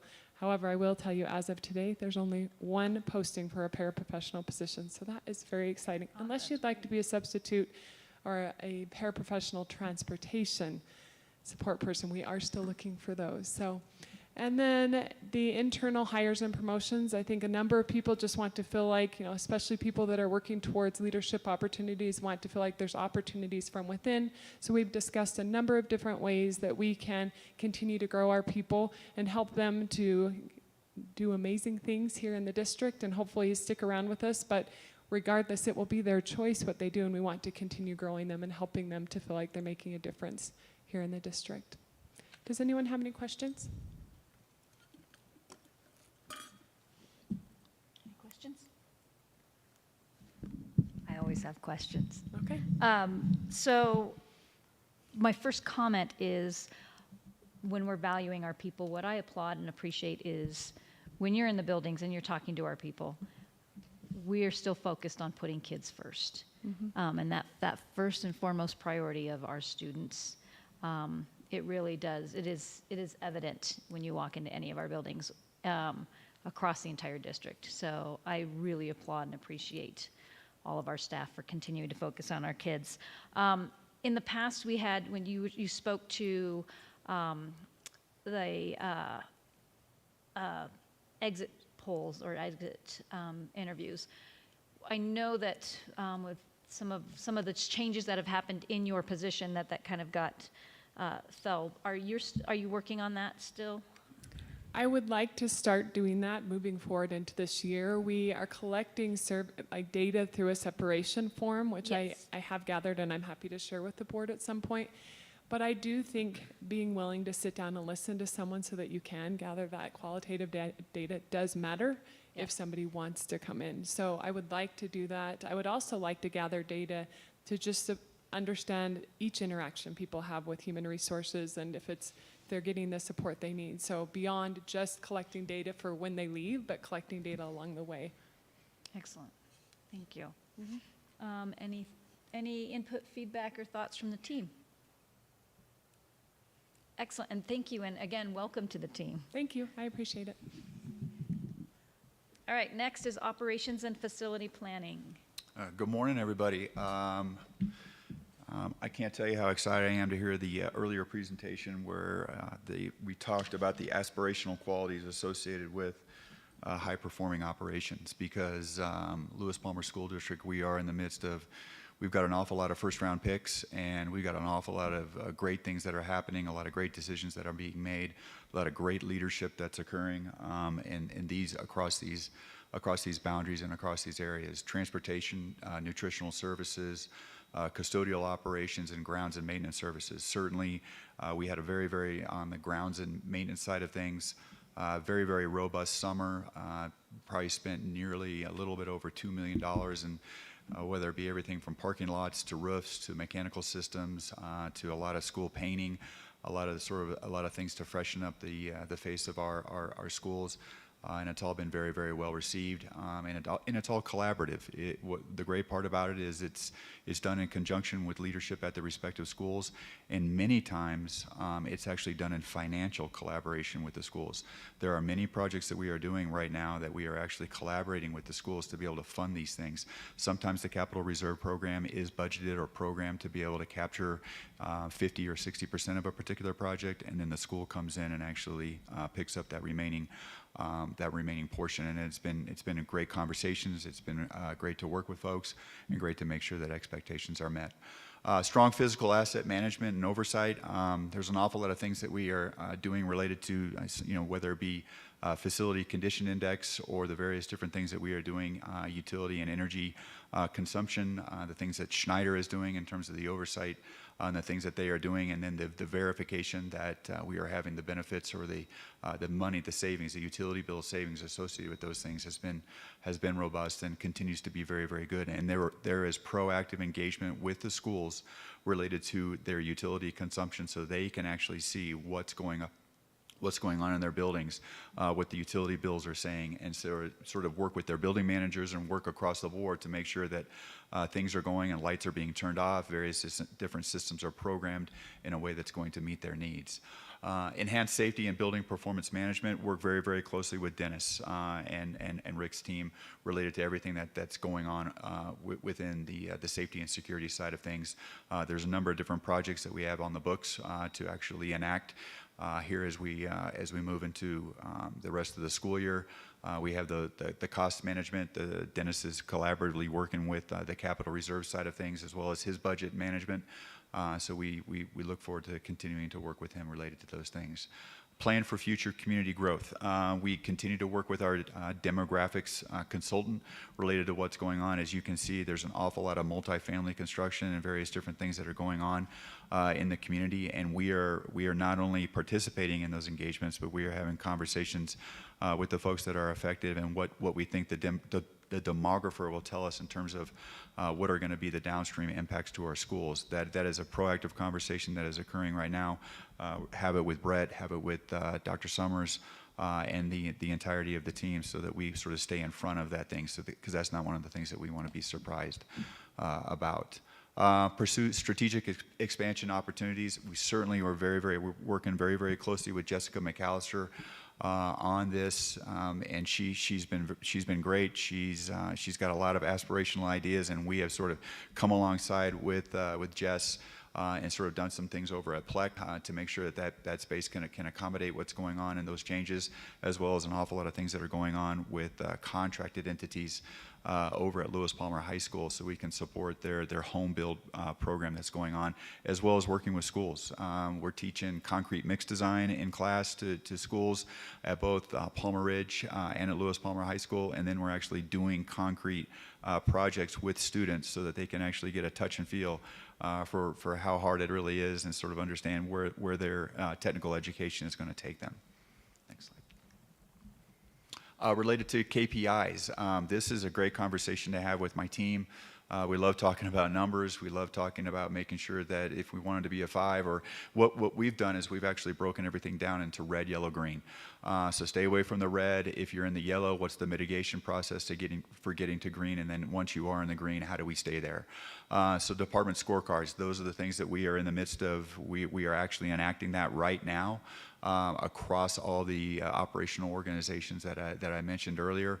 One of the biggest changes that we had this particular year is the emphasis on custodial operations. We've made some leadership changes across the board in custodial so that we are definitely not as reactive, but much more proactive about everything from the day-to-day operations as well as the funding and budget management associated with it. Facility Condition Index, we talked about that last year. What we call EFCI, the Extended Facility Condition Index, where we look at everything from maintenance, renewal, to also the improvements that are encouraged or that are aspirational to the schools, that the schools would like to see to make sure that we maintain the usefulness of their respective spaces. Sustainability rating and energy management, certainly the Schneider effort has sort of really pushed us to the forefront in terms of the measurement and the verification of that measurement, but at the same time we are doing our own Energy Star labeling at our schools at this time as well. And so we do have a number of different schools that will actually be Energy Star labeled here in the next 6 months. And then future community and facility plans, again, working with our demographer as to make sure that we are able to anticipate, as well as building educational building specs that make sure that they meet where the district is going. Is an elementary school of the size 450 students, is that still the conversation and the answer that we are trying to achieve as it relates to whether it be elementary schools, middle schools, high schools, or even collaborative K-8s and things of that nature? Those conversations are continuing to occur. Does anybody have any questions? Mr. Schwartz, do you have any questions? Okay, well, I do. I just wanted to ask, when we're partnering with our outside entities, is there a way to track how much of the work is done from the contractor entities versus the work that's being required of our own staff and resources? When we look at, you're talking about like maintenance projects and things Yes, of that so nature? let's, for example, the Snyder project or the project that we are currently working on with improving our communication systems. As one board member, I just want to ensure that with our limited resources, and Ricky and his team do a phenomenal job of making sure that they're able to focus on the work that comes up in our day-to-day operations here in the district versus the contracted entities that we are paying to do the work, making sure that they're actually following through with the work that they're responsible for. In terms of the collaboration, in terms of the measurement, Yes. those types of things, well, I can tell you this, especially even on the intercom side of things, that's certainly on the technology. The IT guys are, certainly Chris Mack and his team have been very, very helpful in that. But that was a blending, especially with all the things that we got done this last summer over at Lewis Palmer Elementary School. But the crazy thing is that when our teams see contractors in a building, that sort of tells them, hey, they're like, why aren't we doing this work? So they're very, very eager, very, very anticipatory related to, hey, what can we do? What can we accomplish? Some of the things related to the conference rooms that were painted here in Big Red, we actually were able to get that done through other custodians in other buildings in the district because they were interested in actually doing that work, which we were able to save a significant amount of money to be able to do that, while at the same time being able to sort of make sure that we keep our folks busy and keep our folks moving in the right direction. But the ability to sort of make sure that we're sharing in that particular sense and not taking away from the day-to-day operations, because we are so intertwined related to the summer operations and we have to get so much done in a short amount of time. Yes, it is incredibly intertwined. It is easy to report upon, and I talk with the contractors daily, and I talk with Ricky and Leo and his team, those teams daily, as well as the custodians daily. So it's one of those things where, yeah, hopefully there are no surprises. Oh, good. Well, I actually personally look forward to seeing the updated communication systems that we voted on at our last board meeting and seeing how far that's come along. Absolutely. And how that will affect the safety, directly affect the safety of our students. So thank you so much. We'll be able to see Lewis Palmer gets commissioned on Thursday. We finish up the commissioning over there on the intercom system as well as the training. So yeah, by Friday, and we verified speakers' work and things like that, and that was all part of the corridor work that got done. So again, we all had to be integrated into that type of system because that's all the fireproofing that has to occur down that corridor. But yeah, it was. Yeah, we hope by Friday, Devon has a new intercom. And how's the vestibules coming over there? We'll talk about it. Okay. Next topic. Anybody else want to share? I got to talk to Brett about that. Next question. Anyone else from the team have any questions, comments, or thoughts? Nope. Okay. Well, thank you so much. You're welcome. Fiscal stewardship. So the strategic priority of fiscal stewardship, I guess I first wanted to start with how much I love that word stewardship. You know, that's a word that has some real meaning to it, some real strength to it. And in fact, I even just wanted to talk about the definition of it, which is what I found as the responsible overseeing and protection of something considered worth caring for and preserving. And stewardship is just a great way to talk about how we want to operate the financial side of the business. A couple of these points in terms of our strategic initiatives, I am going to make a little bit some wording changes to it as I go through here, just so I can continue to refine this. I think that first bullet point, conduct our business. I want to conduct our business with intention, strategic connection, and precision.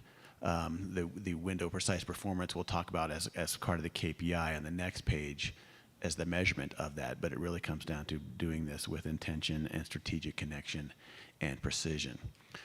Maintain up-to-date, accurate, and open books.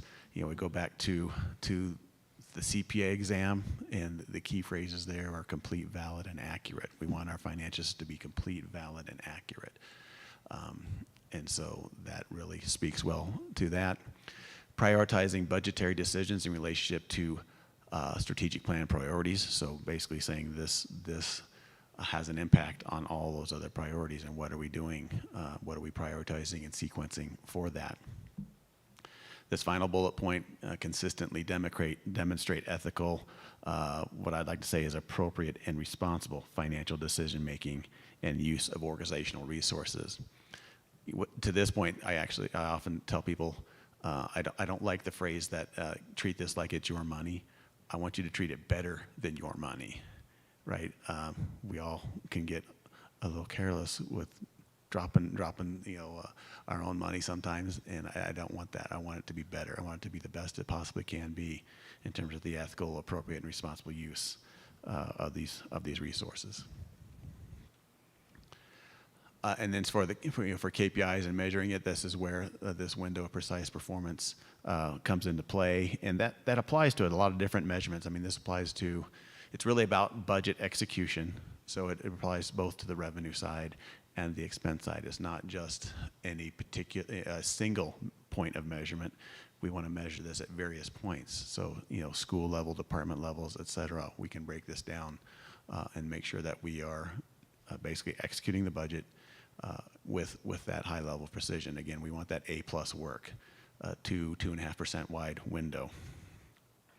Perceived trustworthiness rating is something that we want to, there's like the Net Promoter Score, if you've ever heard of that. There's something similar that we want to have to know how, in general, we're perceived from a business perspective with the staff, with the community, et cetera, with you.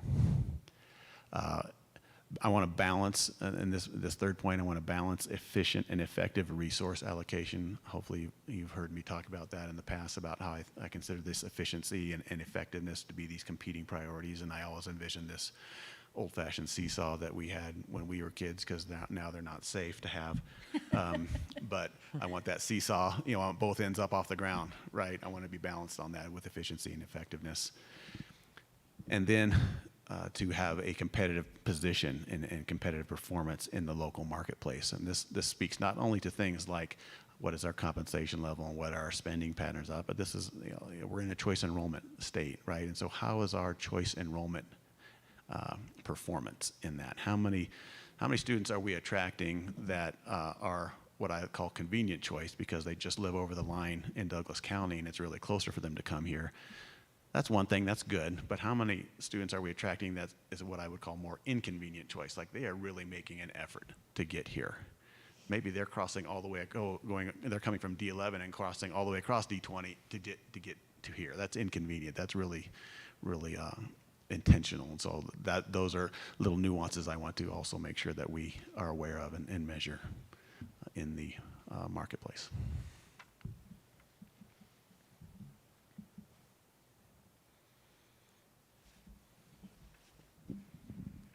Mr. Schwartz, do you have any questions or comments?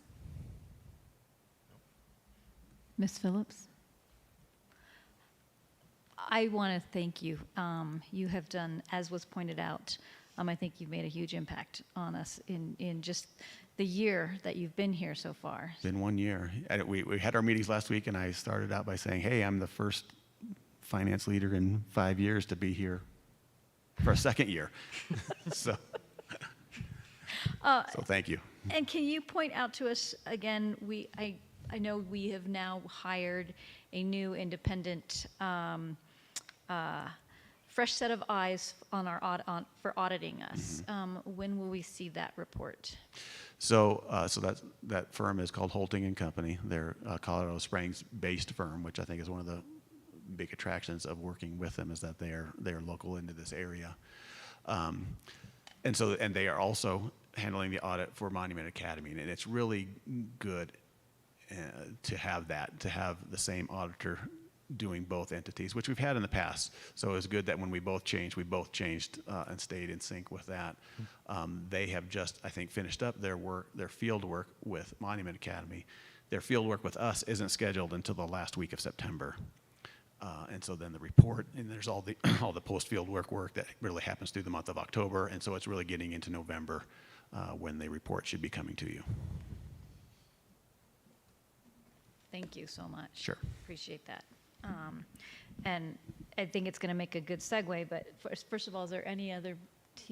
Okay, well, the segue that I'm going to bring between our fiscal stewardship and our relationships and communication is, again, it goes hand in hand with what our guiding coalition team on the fiscal side spoke to in how we share out and communicate the fiscal decisions we're making and how that affects our community and our students and what the state. And so I imagine you guys will be working in tandem together with all of us. There's a meeting at 1 o'clock today with Mark and myself. Excellent. Very closely. Mr. Belcher. Taking the words right out of my mouth. I also want to express thanks and appreciation to our GCT members who presented today. I think we heard through each of the presentations that communication, relationships, trust, basic information sharing is key and critical. So happy to be able to support that, grateful to be able to support that. So in the realm of the strategic initiatives that we're working on in relationships and communication, I do want to share, I think this is from an organizational perspective. This isn't just the communication team. This is empowering everybody in the organization, all 800 members, as well as the entire community to participate, be stakeholders, be engaged and informed individuals.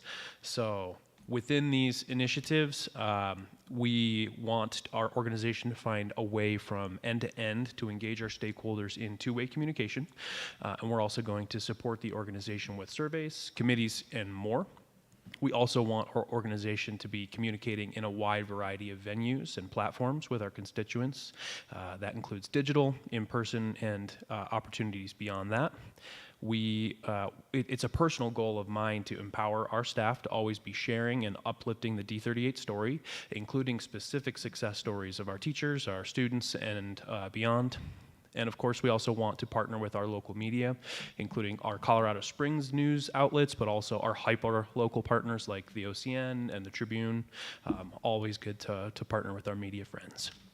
And then finally, and in my opinion, most importantly, we want to practice good customer service across our organization. That's for every single unit that spans business, HR, our communication teams, and beyond.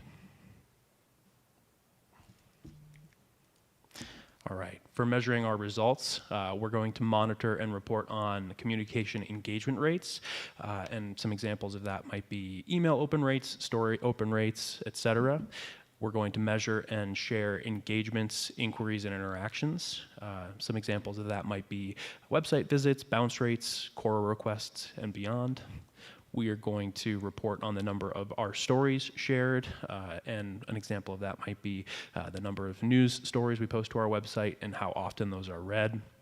And then finally, we will continue to monitor and evaluate media events and coverage, and we use tools to understand how those stories are perceived in terms of positive, negative, or neutral. And then finally, we will identify and report on our Net Promoter Score. Brett, you can't have that term, I'll take it.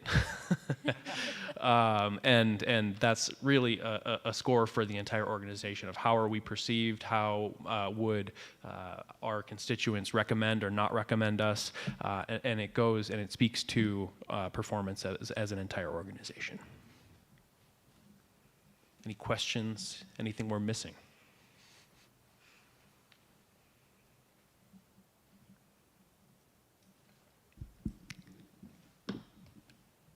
I don't know if I have this articulated very well yet. That's why I was pausing, but I'll give it a whirl. In relationship to all of these key components, all 6 of them, the board is involved monthly, weekly, but also from a policy standpoint. And so I'm starting with a larger idea, not directly pointed at you, Mr. Belcher, yet. And so how are we communicating the continuity of policy governance and these 6 components? And where does the board in particular, part 2 is where in particular is or should the board be involved, and I guess this is for my fellow board members as well, in terms of effective communication with our community.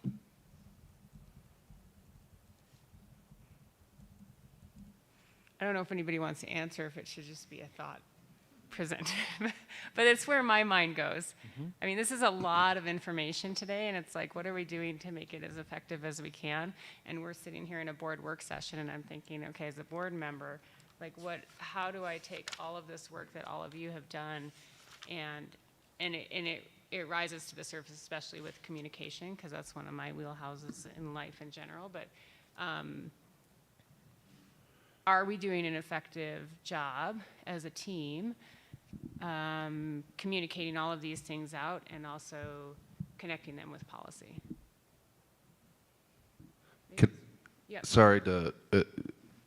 just an initial reaction, not necessarily like, here's the answer.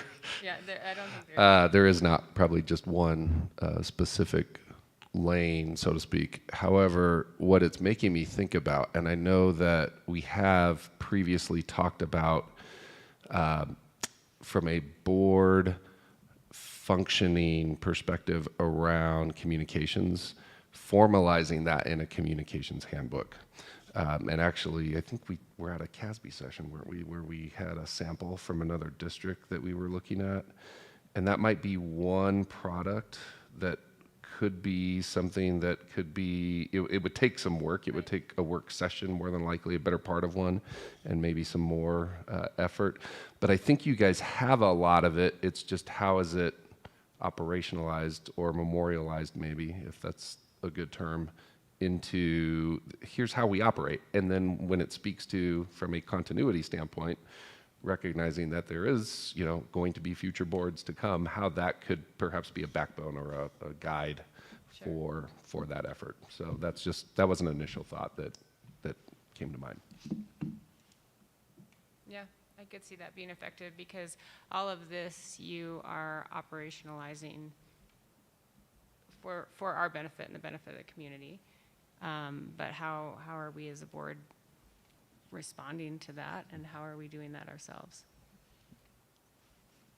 So what my mind goes to is there's 2 things that come to my mind, and I brought this up in our panel that we just did on sharing information on becoming a board member, and number 1 being that we as boards don't run the schools. We make sure that they run well.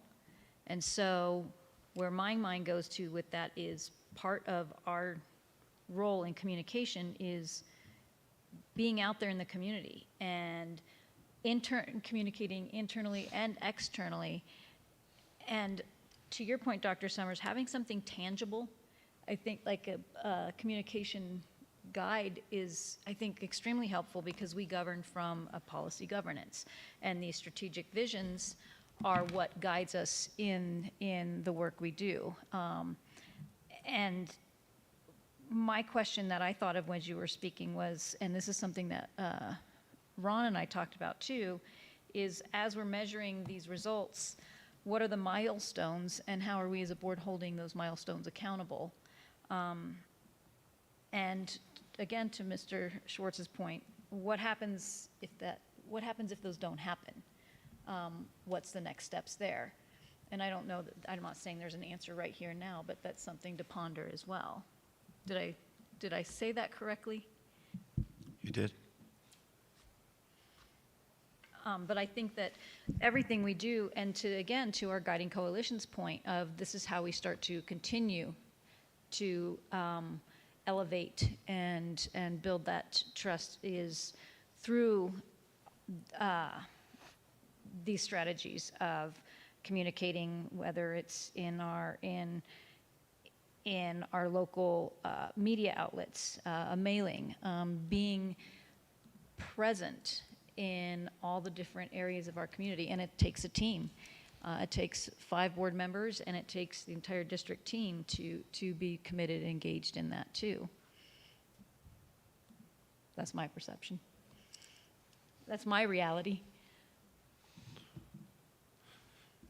And then the other question I ask is, whenever we're working on things, is this board work? Is this the job of the board?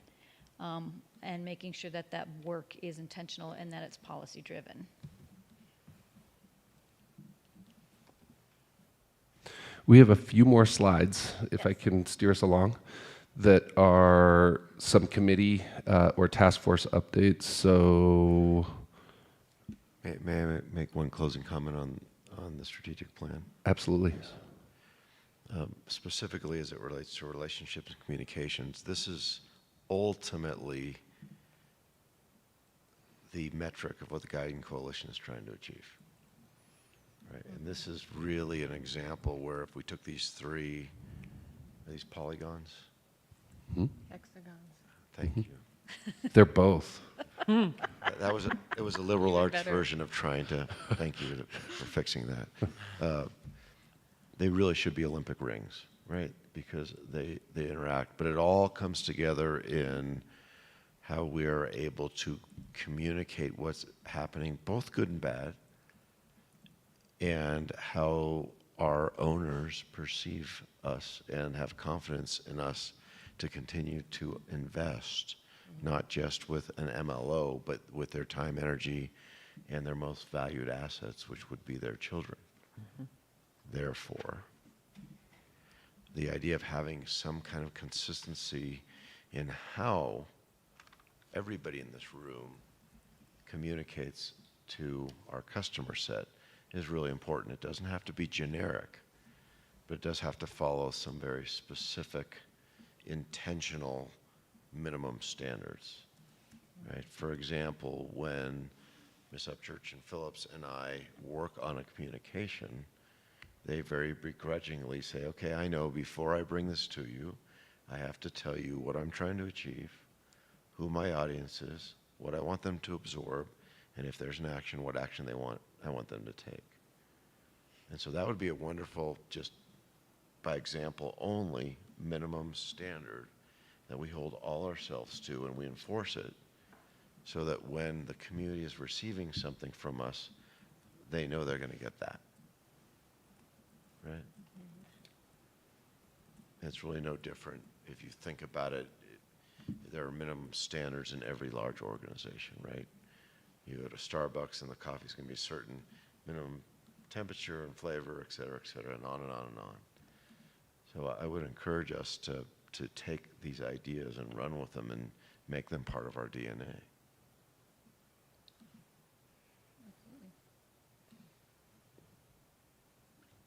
Anything else? Yep. Concur. That's plenty for me. Thank you for summarizing. Okay, so here's our committee updates. So as a reminder, this was a slide that we developed I forget exactly when it was last year, but it was last year. And we helped re-establish some of our board-appointed advisory committees, including both our PCAC and our FTC. And we know that there are a number of school district advisory committees that are required under federal and state programs. Our staff collaboration committee is an example of an ad hoc committee, and then we just lifted up task force groups as a couple of examples. This is not the whole list, but our calendar task force and consent task force. So with that, we're going to start with our PCAC that is still also referred to as DAC on this slide. AKA. AKA.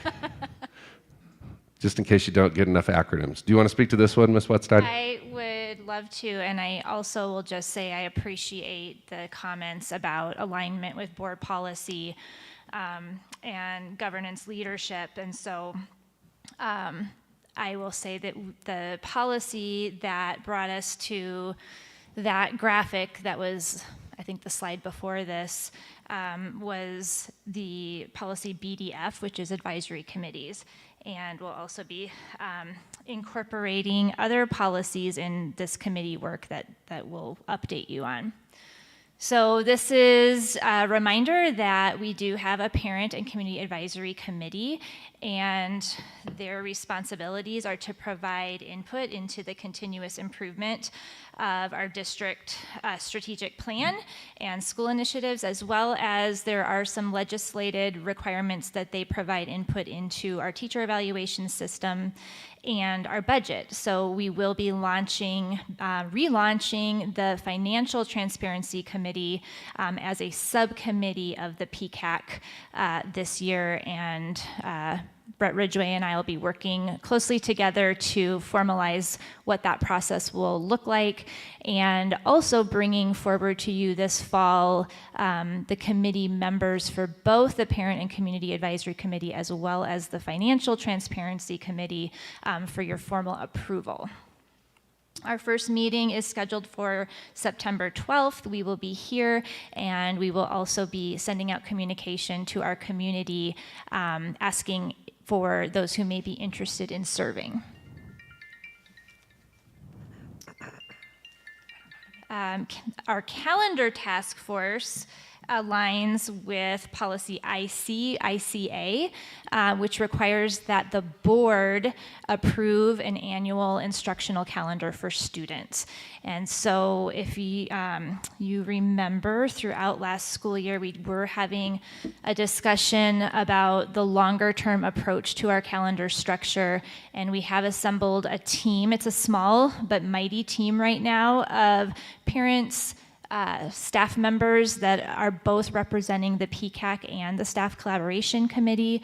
We have district leaders from transportation, principals, teachers that have begun to set some priorities that they would like to consider for a longer term approach to the calendar.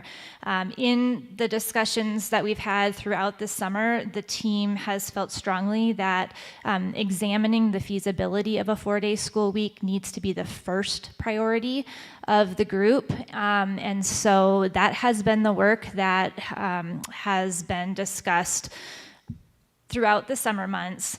The team has gone so far as to think about our requirements as far as instructional hours, which we do have to meet state minimum requirements for instruction, essentially spreading out the time across the school year that would need to be met if we were to move towards a 4-day school week at some point in time.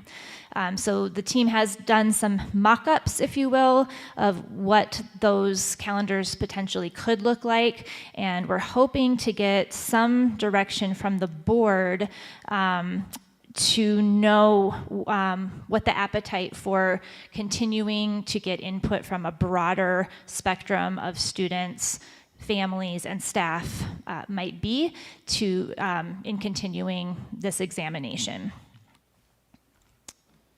So I can pause there, or we can go on with the rest of the committee update first and then come back to discussion.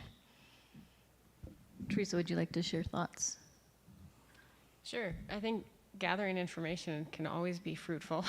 I think that was your question, was, is it worth continuing on to gather? Yeah, and so part of the question, I think, at hand is that when we did a very broad questionnaire, I think it was December of last year, it included a lot of questions about calendar, including the potential of an extended school year, the potential of a fall break. What really got the most interest in the conversation was around the 4-day school week. And so we want to be intentional if we were to go back and solicit additional input into that process. I think the Guiding Coalition possibly brought this up earlier today, that we want to provide additional information about the impact of decisions if we were to go back and ask for further input. For example, we would want to be clear about, if we were to move to a 4-day school week, we would still need to provide the required instructional time for students. That would mean longer school days or longer school years. I think, and correct me if I'm wrong, but what we learned last December and January is that this process is going to take time and very intentional steps in order to get the feedback and the input that we need in order to make a comprehensive decision. And so I think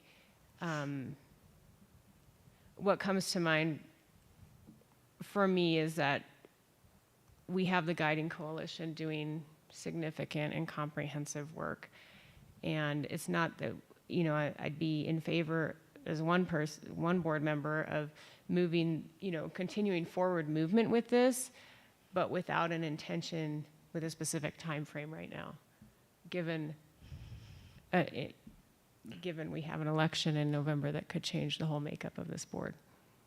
If I can build off that, and I think restate part of what I'm hearing, being very clear that we are engaging in ongoing exploration of this issue and really wanting to understand it as comprehensively or at a 360-degree view, or however you want to say that, with the understanding that there is not an intention from the one body that can make this call, i.e. the board, on a timeline that is any sooner than November. Yeah. And I do think that's going to be really important to speak to, and I know there's two of you right now. I think Mr. Schwartz had to slip out based on a commitment.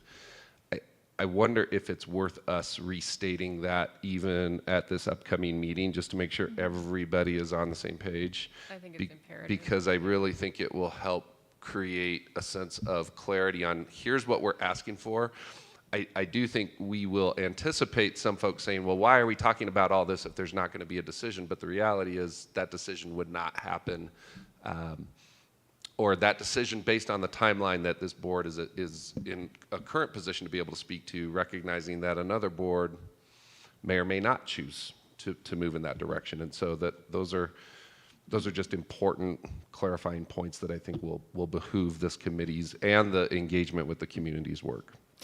And I agree. I think it's appropriate to be sensitive to the aspect that anytime we communicate, even with a survey, it can be interpreted in different ways. And if that's something we learned very quickly last December, and I just would want to proceed with very stepwise, comprehensive communication around that to include a conversation or a agenda item at the next board meeting, if you will.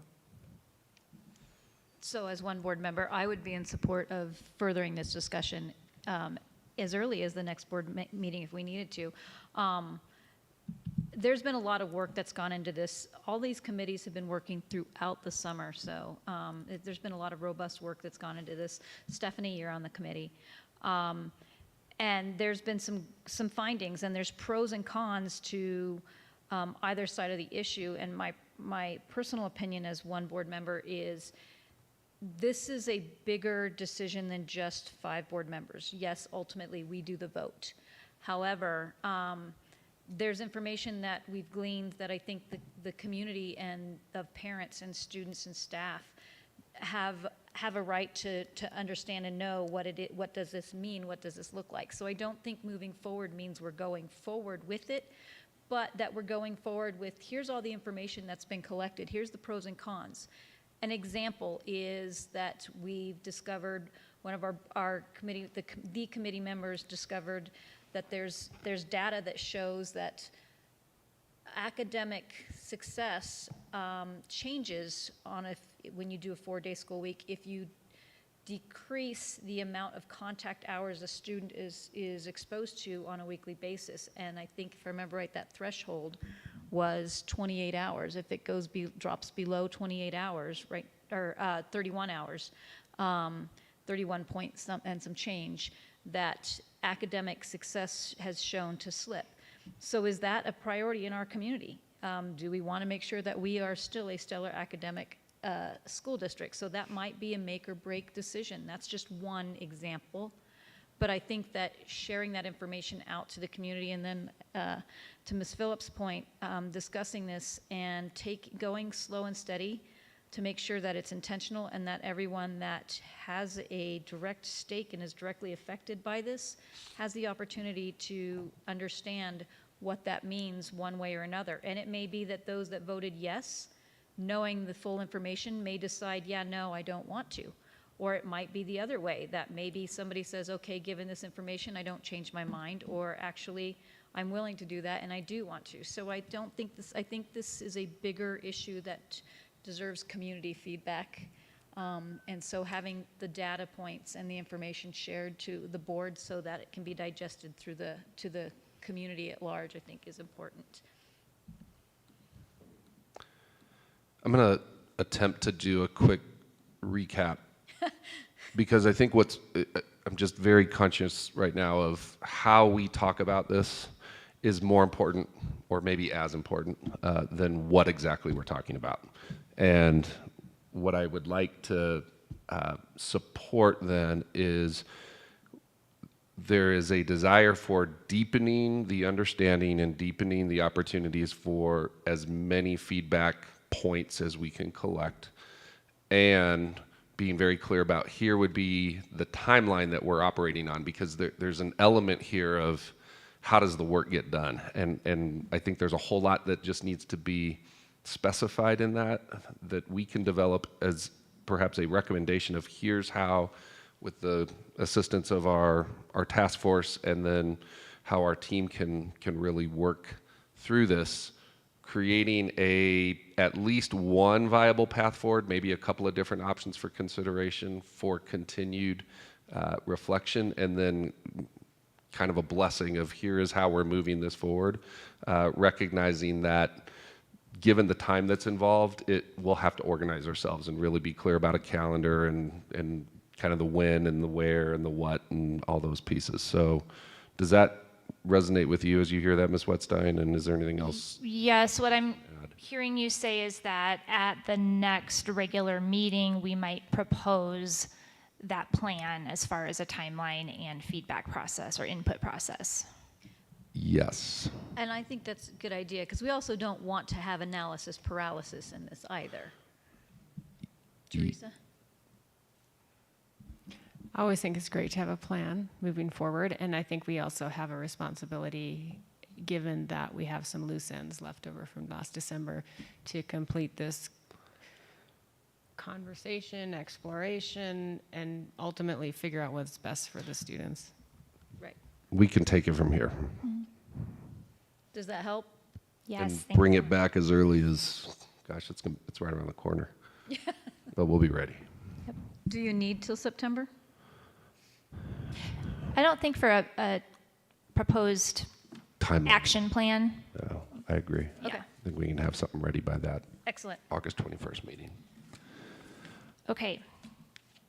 Sorry, there's two more. Another group that has been very busy that Mr. Frampton alluded to earlier this evening is the Consent Task Force. So Mr. Frampton and I have been serving as the district liaisons on this group. However, it is actually 2 community members, one of which is a current parent and one of which has graduates from the district who are serving as our facilitators for this group.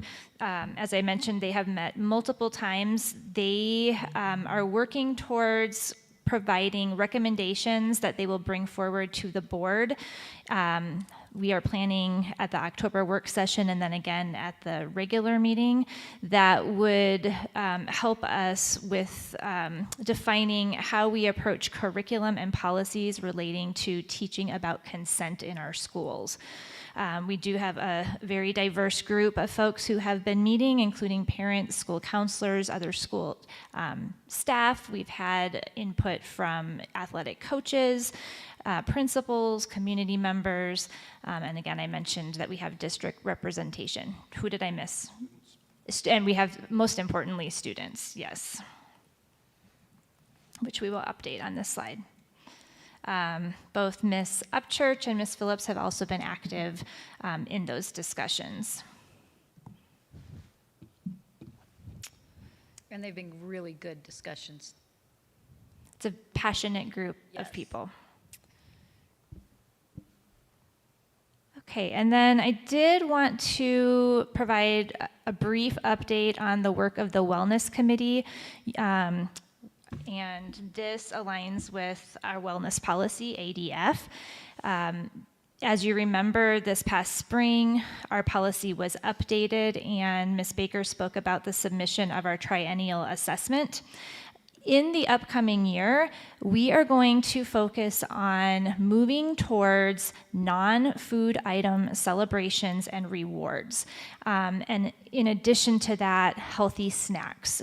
And this is going to be a multi-year movement towards bringing us into compliance with federal regulations for our National School Lunch Program.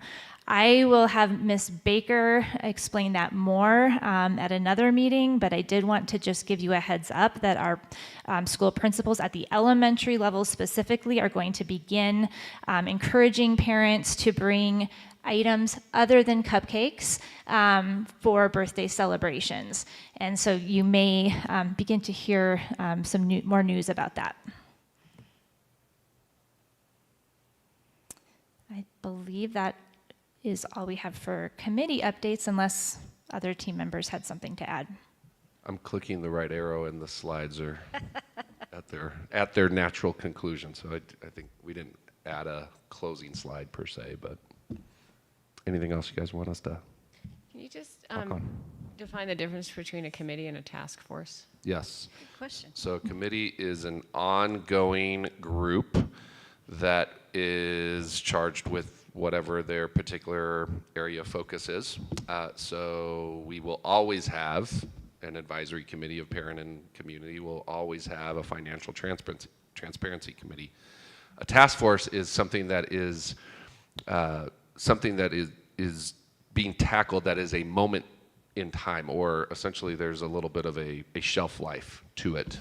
So we recognize that our work on calendar would be an example of, we wouldn't necessarily have a calendar committee that's going to have to meet every single year. It's meeting for its appointed purpose, for its appointed time frame, and then when it's retired, it's not something that is actively meeting at that point. We can certainly resurrect it at whatever point down the road, but that's the essence. It's just a more time-bound type of a group as opposed to a ongoing and cyclical effort. Great, thank you. But that was a lot of words to describe. I got it. A group that meets a few times and then moves on, and a group that just keeps on meeting. A start and a stop. Yes. Not to be confused with Task Force, the TV show. Yeah, so there is, I would say with all our task forces right now, there is, and I know consent is taking some time. It's really working toward 2 primary angles, the policy development angle and then the curriculum and the training angle. So we would anticipate probably by this fall at some point we'll check in with the team and see, have we accomplished that, and how do we want to continue to move forward, or have we done the work that we needed to, and say job well done. Excellent. Any other feedback or thoughts or questions for the good of the order? Thank you so much, Ms. Wettstein. Thank you for the entire team. Is there anything else that is we're missing? Not on the agenda. All right. Well, then, I think that this is the time, unless there's, Ms. Phillips, do you want anything else to add towards the end? No, I don't have any. All right. Well, this meeting that started at 8 o'clock on this 8th day of the 8th month, Oh, wow. Yeah, wasn't even thinking that. At 8 a.m. yep, is adjourned. Thank you all so much.